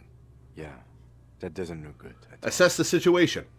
The distances between the remaining rungs are rather wide. You'd have to use the mounting brackets. However, they seem corroded and the peeling rust is razor sharp. In addition, the first rung is going to be tough to reach. It's what, 3 meters above the ground? And you're 180? 190. I'm a giant. Okay, but still, the roof is collapsing and the wind gets pretty brutal up there. Dismounting from the ladder is going to be hard. Perhaps if you were to not climb the ladder. Instead, what if you were to do something more subtle? What can we do that's subtle here? What if you were to reconceptualize climbing the ladder? Astral projection. Be open-minded about this. Alright, let's tell Kim we're going to teleport. What if I don't climb? What if I just teleport? Teleportation is not a thing. The lieutenant stares at you, stone-faced. Come on, Kim, where's your adventurous spirit? This really has nothing to do with adventure. We are dealing with basic physics. It won't hurt to try. Oh yes, it could hurt. A lot. Teleport to the roof!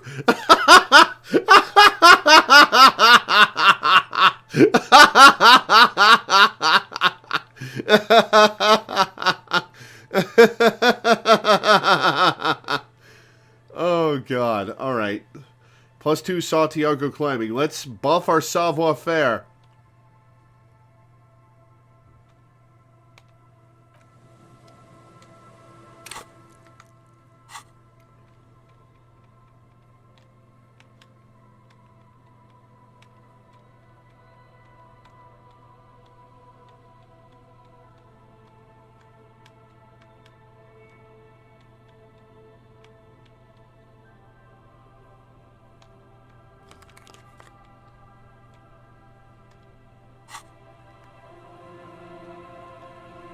The rusty ladder leads to 83%! On second thought, maybe teleportation isn't a thing. Why? Because you're just standing there squeezing your buttocks and nothing is happening. Don't say the stupid thing. The lieutenant looks at you with that "I know you're thinking the stupid thing" look as you grow tired of clenching your buttocks and give up. Is that another check you can't succeed at?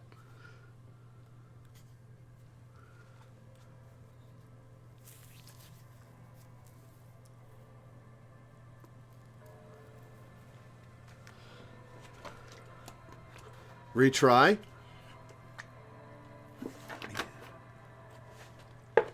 Well, I didn't think you could teleport.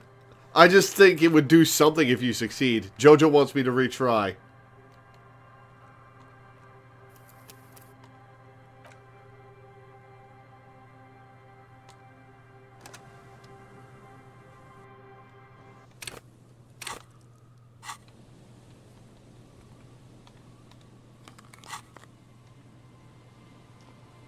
A rusty ladder leads to the roof. Yeah. The distance, in addition, the first... Okay. What if you were to... Astral... Teleportation is not a thing. This really... Oh yes, it could hurt. A lot. Success! All you need to do is close your eyes and concentrate. Darkness enfolds you. You can feel the distance between the bench and the first rung of the ladder. All you need to is... Do it! Zoot, zap, pow, crinkle. It's like magic. You feel yourself disappear, your atoms fading out of existence. Game over! Well, that's impressive, but... Bam! You find yourself on the roof, having mastered the art of physical displacement. I didn't, Kim. I teleported! I just saw you climb the ladder. You just climbed...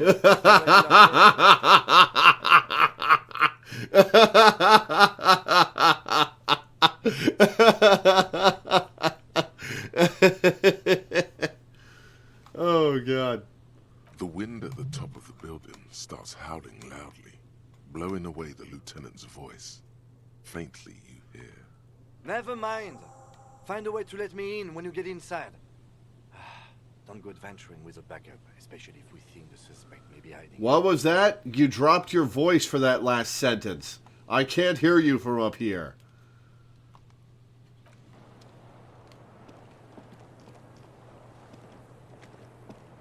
The central support beam has been destroyed by artillery fire.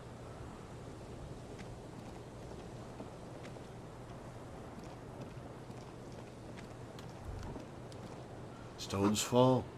It's a long way down. All right, in we go.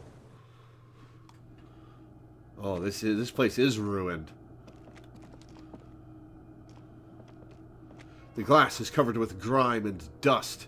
You can barely see out. A postcard, all right.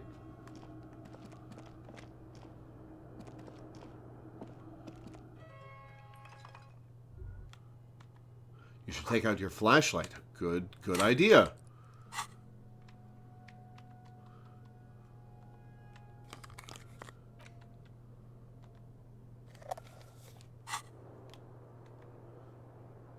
This collapse nearly sealed the basement. One can barely squeeze by. Antiquated office furniture. Last century, maybe? Brought down and forgotten so long ago. This overturned table is covered in orange mildew, crawling with something. Okay, we're in the basement. I want to let Kim in. How do I let Kim in? Maybe from the basement?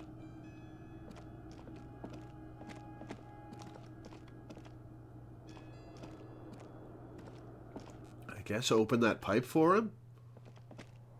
Oh. Two rusty metal plates that slide apart form a crude door. It's been here under the boardwalk for a while. Who's there? What do you mean, who's there? It's me, Kim. Stop playing around and help me get it open. Push the doors open.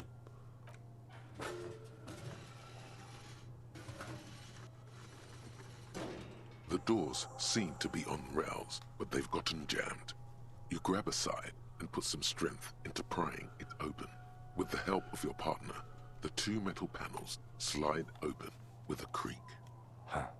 I hope no one dangerous heard that. How did you even get there? After you climbed up to the roof, you mean? There's a maintenance entrance under the boardwalk. It's next to a drain pipe, possibly a storm drain. It was easy to miss before. He's quite proud of himself. At least now we know a quick way in and out. Yes, we have an exit. Let's get going. Time to investigate these passages. He peers into the darkness.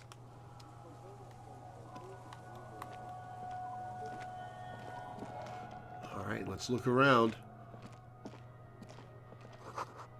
Old file folders in the cart. Documents silvery with mold.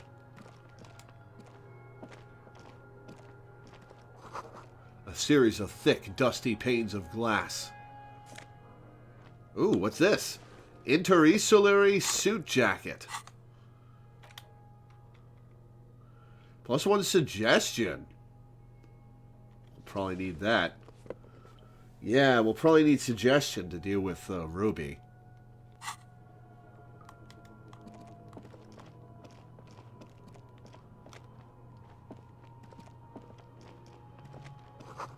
In the beam of the flashlight, a crevice in the wall. Ooh.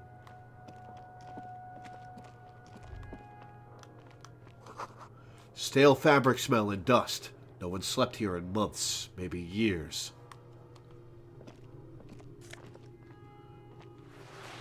Revolutionary's hat. +1 to Mazovian socioeconomics. Friendly neighborhood communard. Your ears feel cuddled and cared for by the state.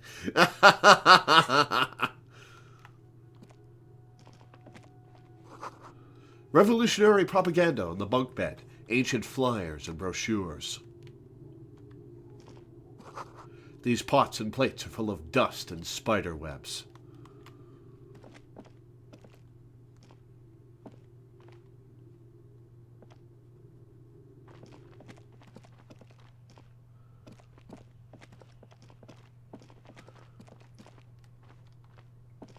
Tracks.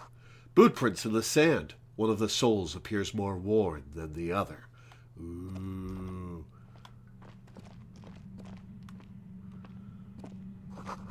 The tunnel collapsed. You'll have to find another way around.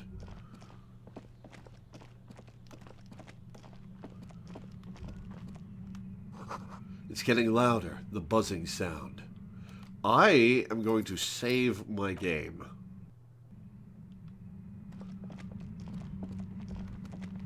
You feel something, like a swarm of hornets buzzing under your scalp. A strange tingling.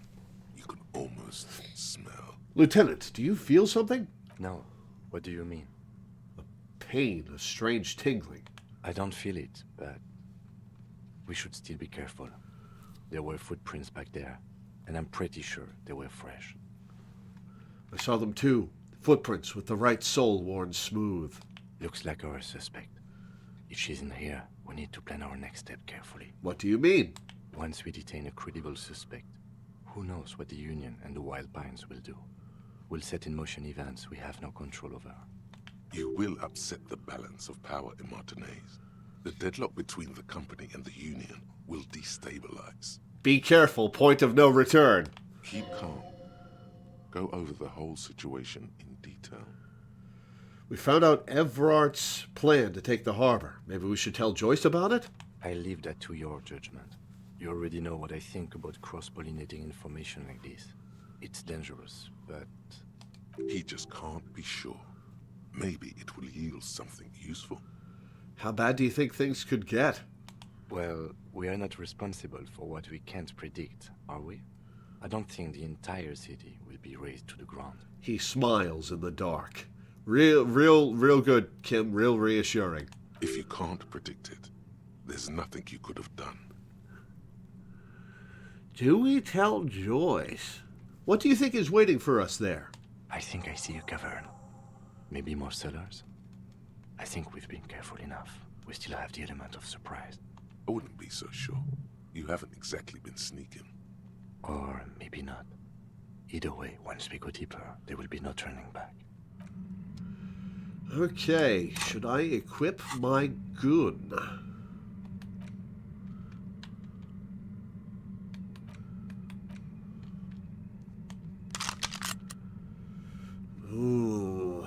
Maybe holding the gun will escalate things, though.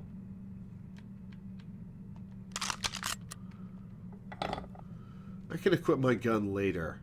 I only have...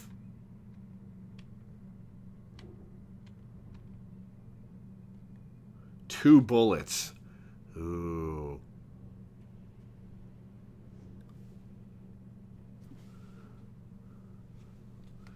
Ooh. All right, we'll save our bullets for now.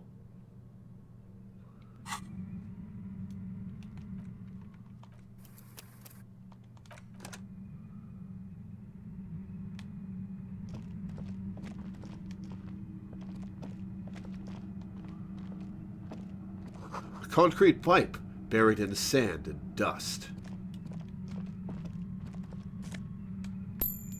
115. Cool. Suddenly, your entire body is paralyzed. Aggressive white noise fills your skull. A strange pain, like you've never felt before. Through the static, you hear a woman's voice. So that's what the buzzing was about. It's like 1,000 radio stations are being blasted into your head all at once. But her words are the only ones you can make out. I know you're feeling pretty uncomfortable right now. Don't move too much or fight it. That'll just make it worse. Says the shadowy figure by the machine. Can't say it's a pleasure, officer. I was really hoping not to make your acquaintance. But here we are. As she says the word officer, you feel a spike in the agony. It sounds like the entire radio frequency range is screaming directly into your neural pathways. Cover your ears, like I'm not already. No, buddy. That's not going to help. You can't shield yourself from this. It's an entirely new type of experience. Way worse than all the previous ones. Okay, so I'm draining health as I go through the flavor blasting. I'm draining health as I go through this. So I've got to solve this in a certain number of actions, I guess. Don't focus on the pain. Focus on doing your job. Tell her she's under arrest. Yell through the static. You're under arrest. Really now? Check this out. She turns the dial in her hand. You're overwhelmed with a new surge of violent static. It feels like a blood vessel exploded in your brain. Are you gonna kill me too? No, I'm not going to fucking kill you. If that had been my plan, you'd be dead already. All things considered, I'm being pretty reasonable here. I'm using a pale latitude compressor. You and your partner have been caught in Hail stuff again. Ooh. The explosion of static you're hearing is the ULAN frequency, blasted from that pale emitter that Angus mentioned.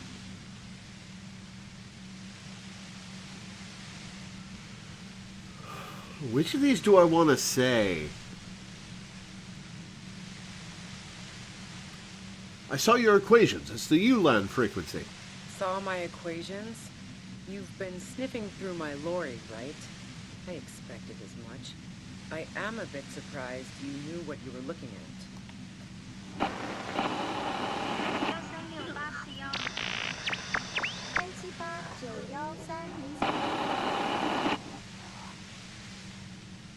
A pale latitude compressor is used to sort of make the pale more manageable.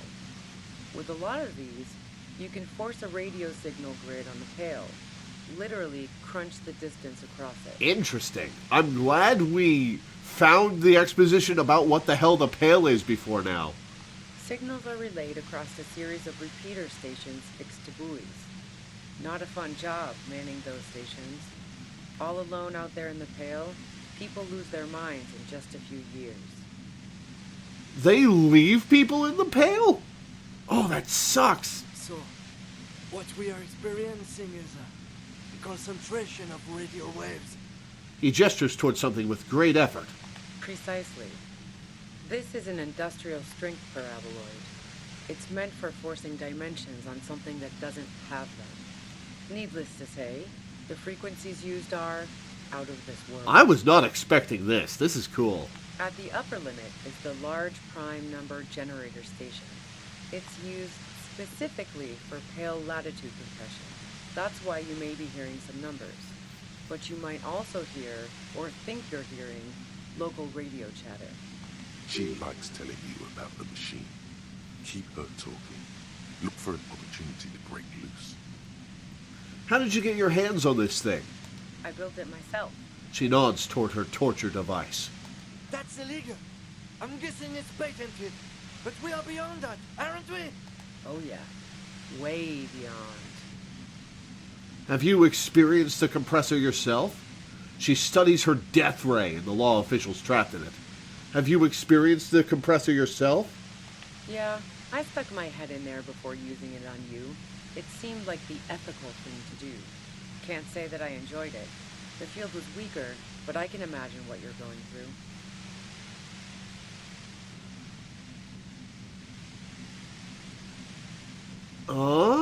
Do I press her about the guy who was killed? I think that'll drain some of my health.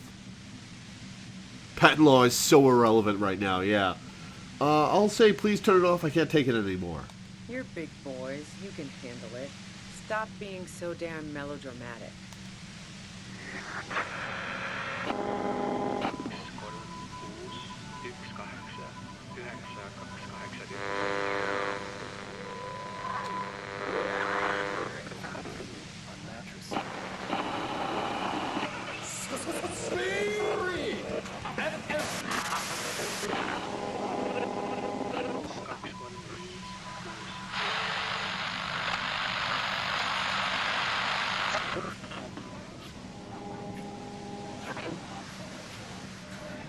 This is crazy. I like this.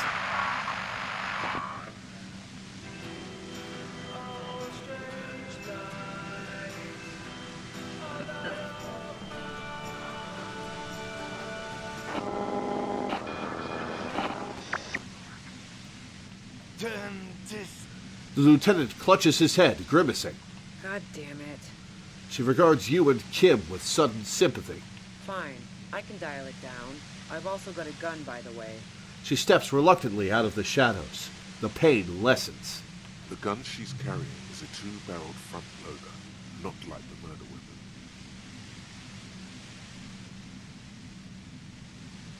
Well, it doesn't feel much better, but you can form sentences now. Thinking doesn't seem to hurt as much. Ooh. Ooh. I can try to destroy the machine. Let's press her about stuff. How did you know we were coming? I heard you in the passages, and I've been preparing for quite a while. By hiding bullets under floorboards? So you found my shack, huh? I'm not surprised. Her tone is bitter. She thinks she's been betrayed. She didn't rat you out, by the way. Isabel, the washerwoman. So nice. That's one knife I didn't want to find in my back. Preparing for the worst? I was. Before I caught you in the pale latitude, Professor. I'm fine now. That's a hell of a pair of boots on you, Ruby. That's her admitting the bullet was an emergency exit. Did you shoot Lely? No, I didn't do it. I only helped stage the lynching, though I doubt that makes much of a difference to you. Who ratted me out, by the way? Was it Titus? No, he wouldn't have broken first. It was your girlfriend she cracked. How do I know about that?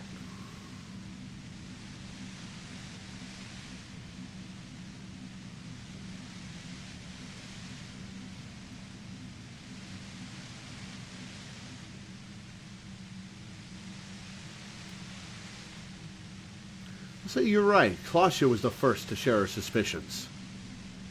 No, I'll say it was your girlfriend. No, I'll say the first one. Oh. I knew the kitten had claws, but not like this. But she couldn't have known I was on the coast. How did you find me? Titus told me. It took some convincing. Oh, fuck. Took some convincing my ass. Those guys liked me, I know it. This is what happens to people whom people like. A dull despair is creeping into her voice.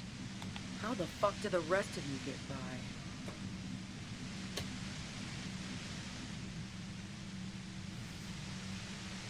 I do it by asking questions, and I have some for you. Like what? I already told you I didn't do it. A strong moral compass. She still wants the opportunity to make a case for herself. Okay, alright.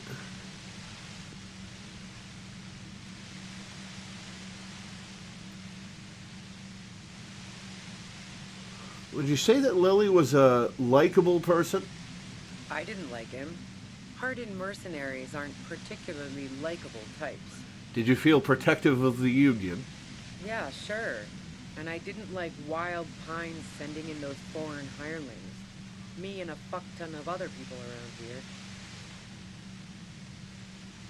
Oh, our animations are lesser now, too, now that the weapon's been turned down. She didn't hate it, okay?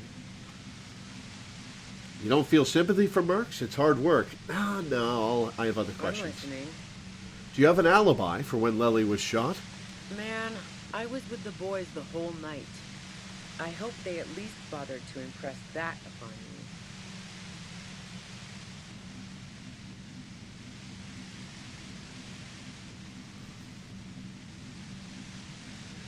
Oh, shit. How long was the break, they said?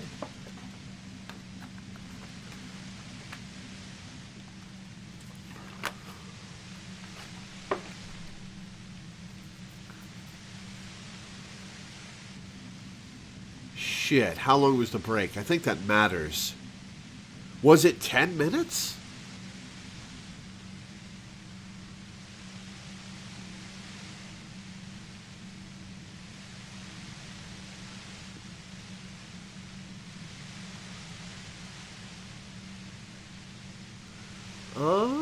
I'll say there were 10 minutes they couldn't account for.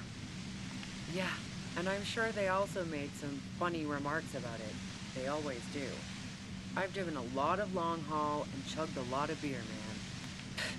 Can't do either without some power of mind over bladder.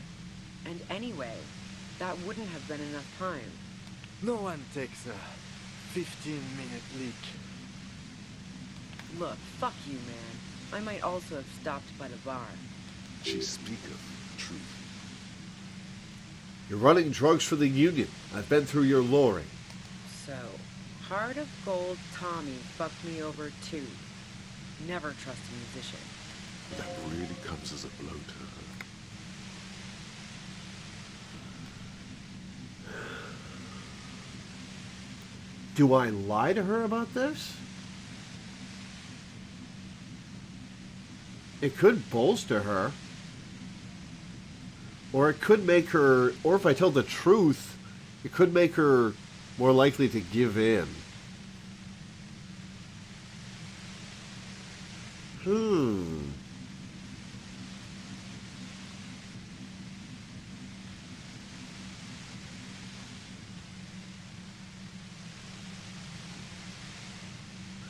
I'm gonna lie. No, he didn't. I found my own way in. Okay, great. You got into my lorry on your own. What now? You're going to arrest me for drug trafficking? A bitter smile. Beneath it, she's relieved Tommy didn't betray her. You had a financial incentive to kill the merc. Man, it's to get away from all that murderous shit that I left Jamrock, my previous employer, for the Union. The lieutenant is unable to articulate his question. She deliberately avoided naming the mob she worked for. You might be able to find this out later. Noted. I got lucky being a dispatcher. Never had to do any of the really dirty work myself. This gun has only been used for self-defense against serious scum. She turns the knob down just a millimeter. There. It's going to be easier to reach the machine now. But you're threatening us with it. Based on what I've heard about you, you are serious scum. All right. I can't really deny that. She responds, holding her gaze. How is she holding my gaze? I'm facing away from her. There's a sinister note in her voice. Even with the gun and the compressor, she's afraid of you. Noted. Okay. Okay, let's take a step back. Yeah? Where? More questions before doing anything. Who killed the merc if it wasn't you? How should I know? As I keep saying, he already had a bullet in his head when I got to him, and there hasn't been any useful gossip over the radio. Those rings around her eyes, her tired voice. She's been staying up late, listening in on the conversations crisscrossing Martinez. Yeah, this game's pretty good, Jessen. I do recommend it. It's really, really heavy, though. Don't go in if you can't handle bleakness. Police radio? You've been following the case? Who hasn't?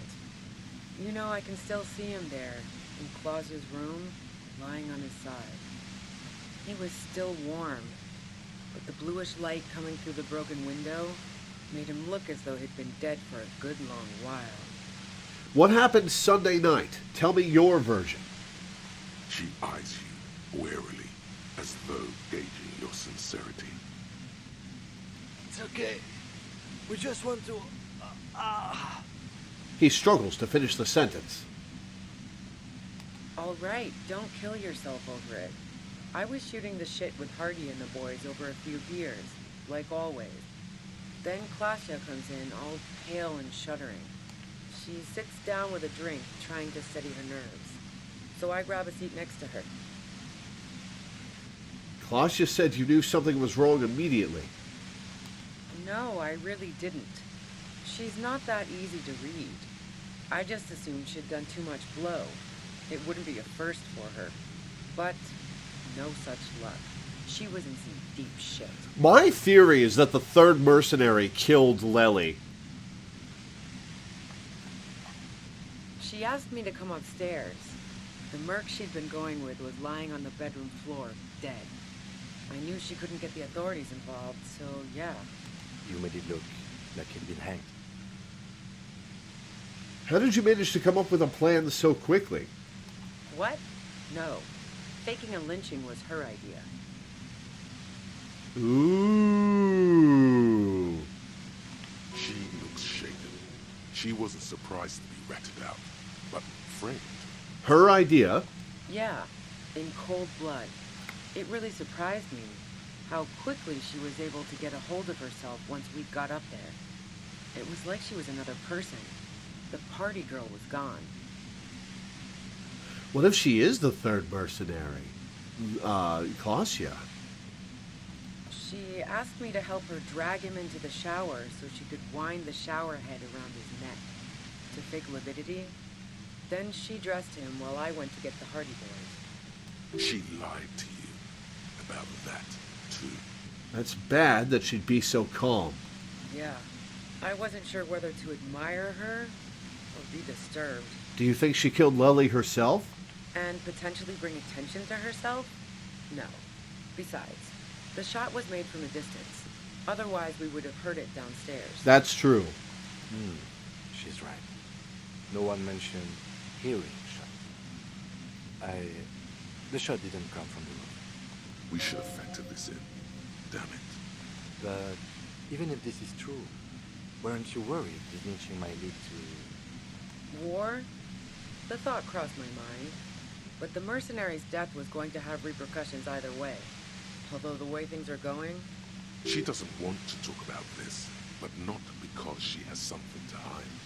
She doesn't want the guilt. Fuck it.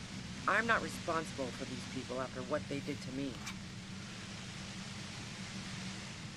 If you didn't kill him, why hide? I saw you roll into town. I wasn't about to stick around for questioning by a goddamn La Puta Madre agent. That strange, distant fear is getting close now. What do you... It's a fear of yourself. What do you mean, La Puta Madre agent? Yes. You. Everyone says you're his peon. His human can opener. Whose? Through the sudden sharp pain in your head, you hear the lieutenant mumble something to himself. I have 1 HP left. Fucking hell. And why me? You hear through the white noise. It's especially bad suddenly. Felt like a vein exploded. Who's everyone? How do you know this? Everyone in Jamrock. The cops, the criminals. Why do you think I'm holed up in here with a goddamn death ray waiting for you? If she knows that about you, she must know your real name too. Tell me, what's my name? If you know that about me, you must know my name. Harry Dubois. One corrupt motherfucker with the disco pants and a funny tie. Agent to la puta madre. So she knows your name. That doesn't mean you're on the tape. Criminals make up bogeyman stories about cops all the time. Well, this is a twist. All of this just means that you're effective. Criminals know you and are scared of you. I don't know. Sounds pretty convincing to me. La Puta Madre. I've heard of La Puta Madre. He's dangerous, right? Is that a joke or a threat? I'm guessing both. Sorry, I know I'm supposed to know all about this, but I lost my memory recently. Yeah, sure. She doesn't believe you. I'm sure La Puta Madre himself will explain it all to you soon enough. What did you do to this Madre, anyway? You've been to my lorry. You think the biggest player in Jamrock appreciates competition? Now I have Harry Can Opener in my lair. Fucking Titus. Wait, one thing. Possibly small, but she said you rolled into town. Was that you singular or plural? She might know something.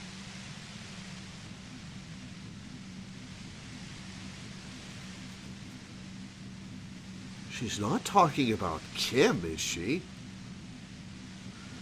Alright. Nudged it during drugs talk. Okay. 83% chance. Let's try it.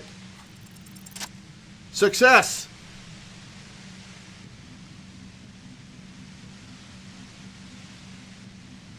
Oh, why is she not shooting me?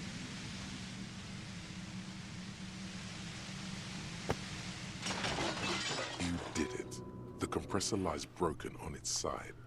It's quiet in your head. Why did she not shoot me? It still hurts like hell, but... Whisper over your shoulder. You okay, Kim? All good, officer. Be careful. She looks at the machine, assessing the damage. Her hand trembles. Oh, fuck it. She puts the barrel of the gun into her mouth. Ooh, ooh, oh no! 42% chance. You should No! have words to say. You've been here yourself. So why is it not coming to you? Why am I standing here like an idiot? Because you've misread the situation from the beginning. And now her finger squeezes the trigger. Come on, one idea. I need one idea. A smirk crosses her face. Shit! As she watches you stand there, mute. Then she exhales sharply, shakes her head, and pulls the trigger. You watch as her brains trickle out through her neon hair. She killed herself. I failed to talk her down. All right, well, we're gonna reload. Control your emotions. We did our job. This won't be the worst thing that happens on this case, believe me. You can't let this break you.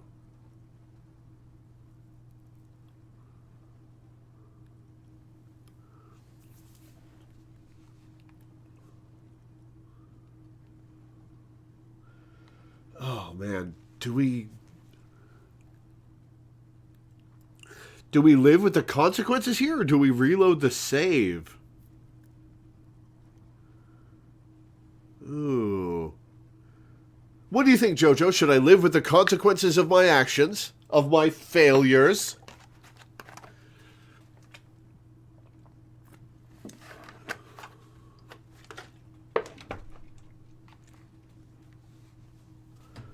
What do I want?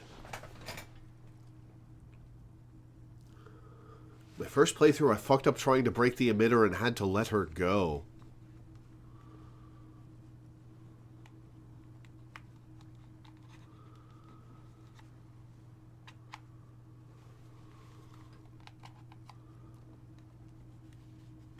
Say, in this case, we go with what you want.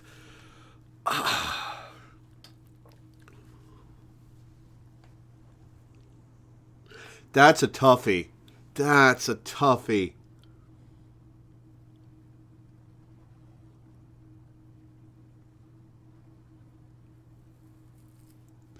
That's a tough decision.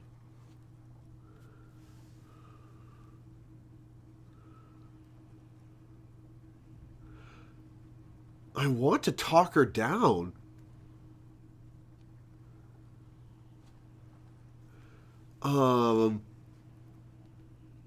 But there's something to be said for the natural playthrough. I've save scummed quite a bit. Maybe I shouldn't save scum here. Do you want me to make the choice? Yeah, Jojo. Well, give me a moment to think.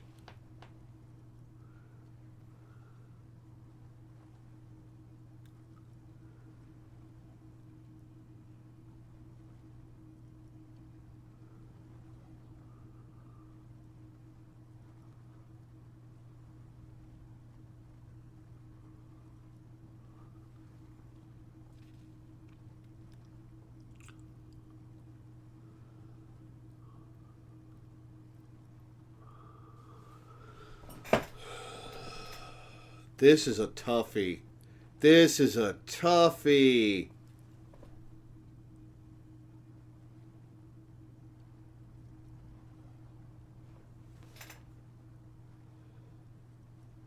What do I do here?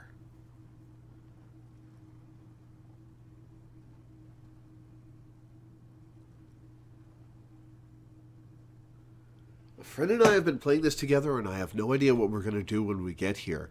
Yeah, this is a hell of a thing. My instinct is to try to save her.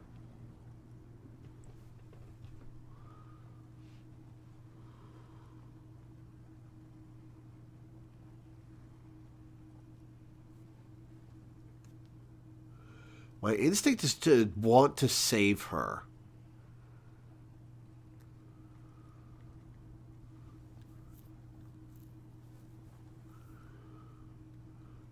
But living with the consequences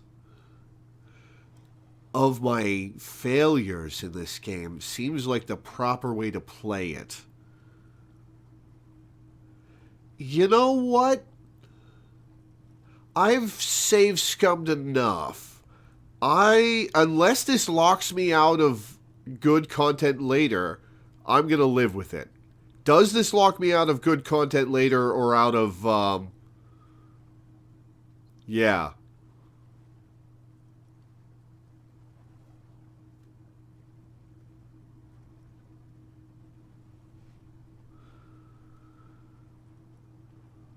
Won't lock you out of stuff. Okay. Alright, well, we're going to play the game as intended and live with the consequences of our failures. There is no coming back from this one. It will stay with you in nightmares. Okay. Okay. What do we do now? We clean up. It may take days for processing to pick up her body. We need to move it somewhere. That tent there.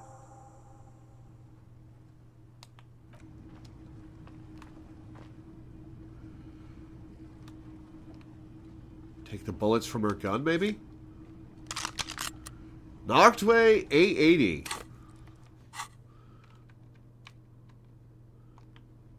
Got 2 bullets.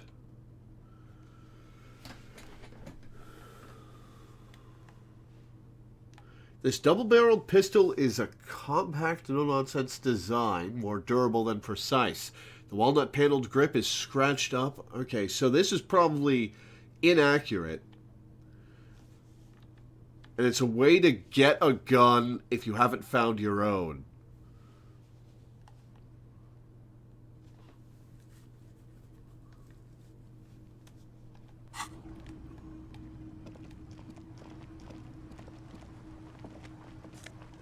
$8 real? Just gonna swipe it from her?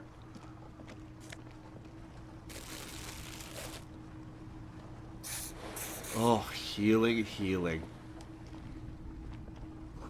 Dark water trails into the distance. There is no way out. Cooking utensils. She has prepared herself porridge with bananas. Oh. The plain red tent stands by dispassionately. It was pitched by practiced hands. She was used to camping out. Look inside. You see a rolled-up sleeping bag and personal belongings. We should put her in the sleeping bag, so the rats don't get to her. Okay, let's carry her over here. The lieutenant nods.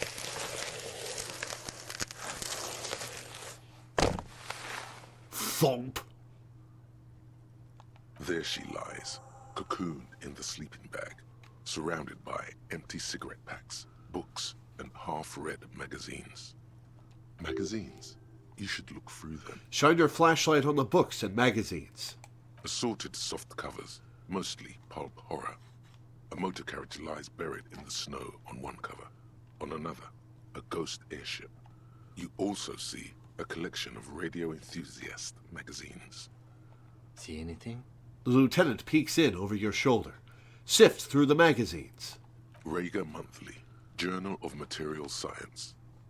More Technological Digest. One of the magazines doesn't have images on the cover. It's not a magazine. It's a leather notebook. A notebook. Take it. You pocket the worn brown leather journal. She watches by, motionless. Oh. We should read this immediately, like right now. Yes, I agree.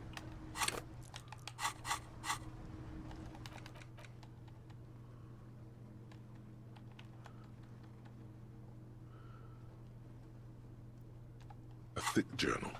The cover is worn like someone used to carry it around in their back pocket. Examine the cover. It's made of full-grain leather. The lower left corner of the back cover sports an embossed brand name, Schneller. This was important to her when it was still hers. Unwind the strap. The journal falls open. About 2/3 of its ruled pages have been filled. Study the handwriting. The large cursive of someone who writes quickly and confidently. Flip through the pages. It's a mix of logistical notes, diagrams, and personal reflections, all dated. We could learn a lot from this. What kinds of logistics? Hard to tell exactly. It's mostly noted down in code. Looks like contact information, quantities, directions. So, drug smuggling. There could be useful information about local operations in those notes. We have a junior sergeant at my station who's good with codes. I can give this to her after we finish this. Professionalism is his coping mechanism. What are the diagrams of? Esoteric radio technology. The most recent ones probably pertain to the latitude compressor, sketches, calculations of distance and density. You make out a familiar spiral shape. Anything personal? Short, wry observations of people and places. Probably a way to pass the time on the road. Also, what appears to be attempts to sort through some difficult decisions. There are a few passages with many questions in them. How far back do the entries go? The first entry is from August 2nd of last year. It reads simply, 5 days before my birthday. My position is precarious. All I can do is make myself as useful as I can while looking for a way out. Remember, no one is indispensable. What did she write the day Lely died?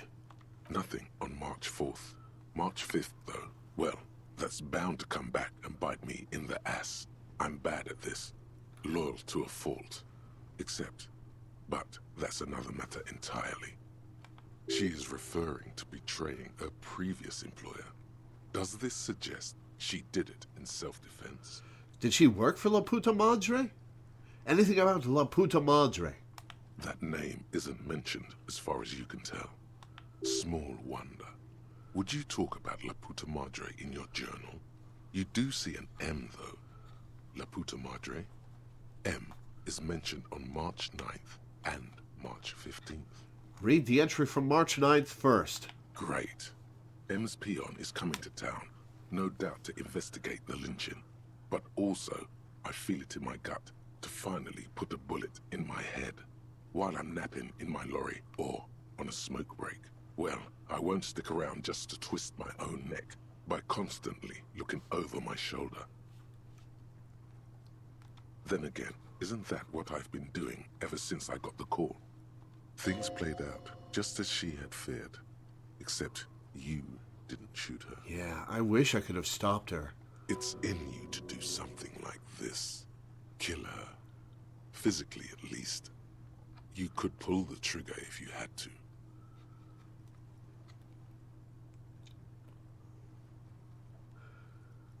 I'm gonna say...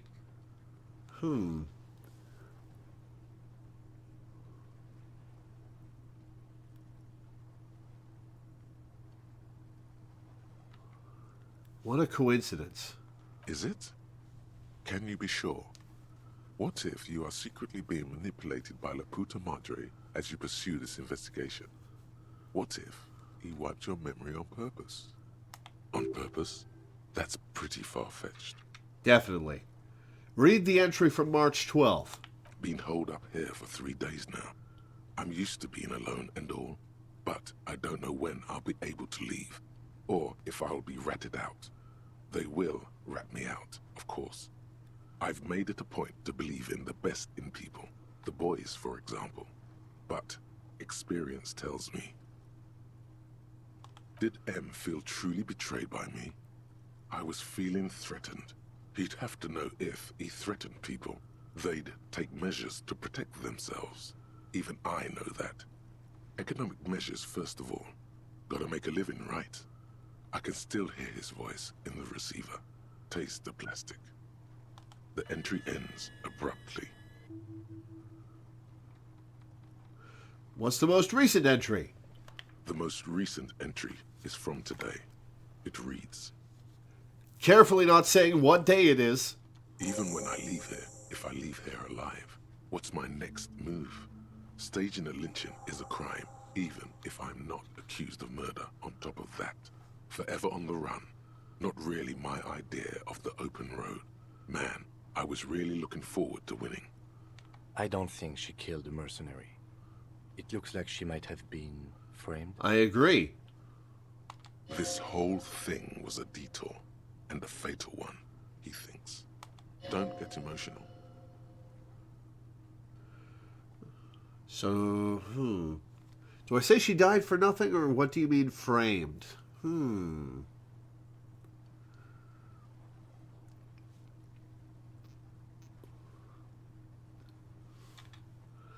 I'll prompt him. Okay, what do you mean framed? By the Hardy Boys? By Classier? By us? Kim, am I really a La Puta Madre agent? No, I don't think you are. Ask someone in your precinct if you want to be sure. He truly does not believe you are. Perhaps he shouldn't be so trusting. That's a hell of a thing to ask the guy in the bar. Then who do you think killed the merc? Could have been Titus. Then again... But no one heard the shot. Maybe there's a Hardy Boy. T-Man wouldn't fuck me over. Either way, we need to keep an eye on him.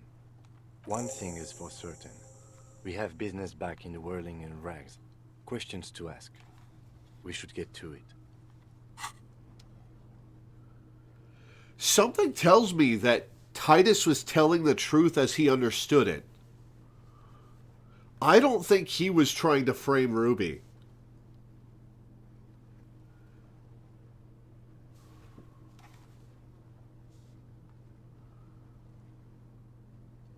Huh. Motorway south.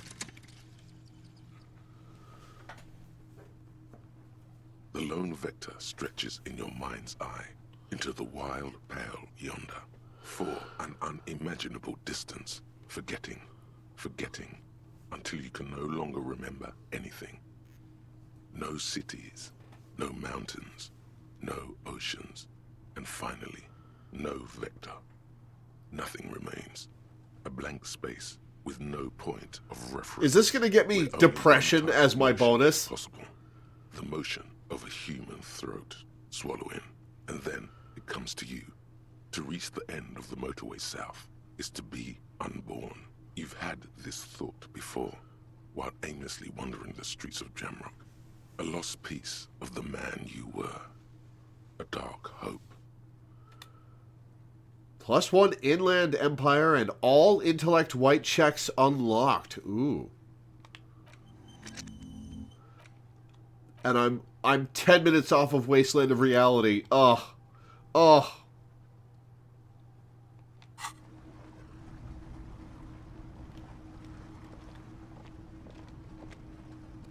Yes? Alright, we're going to save in a new save slot.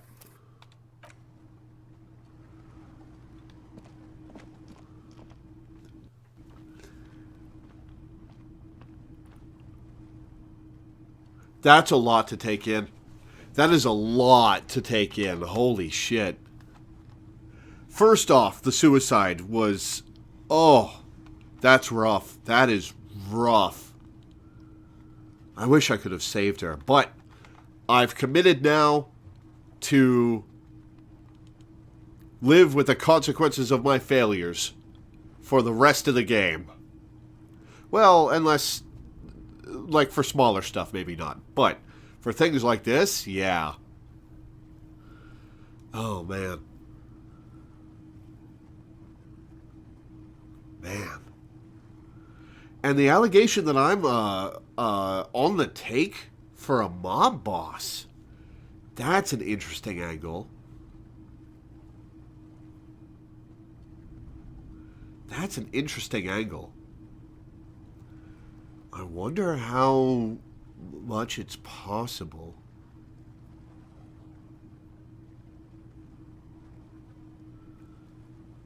And I wonder if we'd get anywhere asking our regular partner in the Whirling in Rags.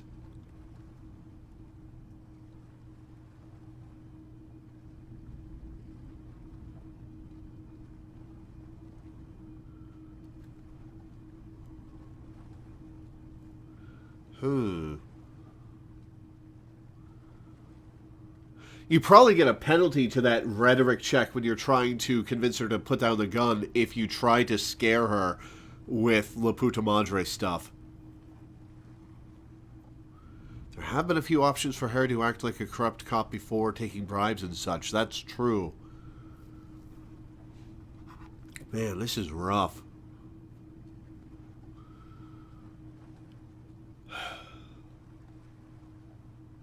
Rough. Jojo. I could honestly use a break, because this game is super heavy. Would you mind finishing the last 2.5 hours later in the month? Or at the start of April? I'll let you pick the day from what days we have available. Because this has been a very heavy experience, and I think that's a good stopping point. Yeah? Awesome. Okay. Whew. Oh, boy, that's rough. Holy shit. But hey, we're getting somewhere. Oh, man, that poor woman. Well, I wouldn't say that poor woman too much, because she is a drug smuggler. But, ugh.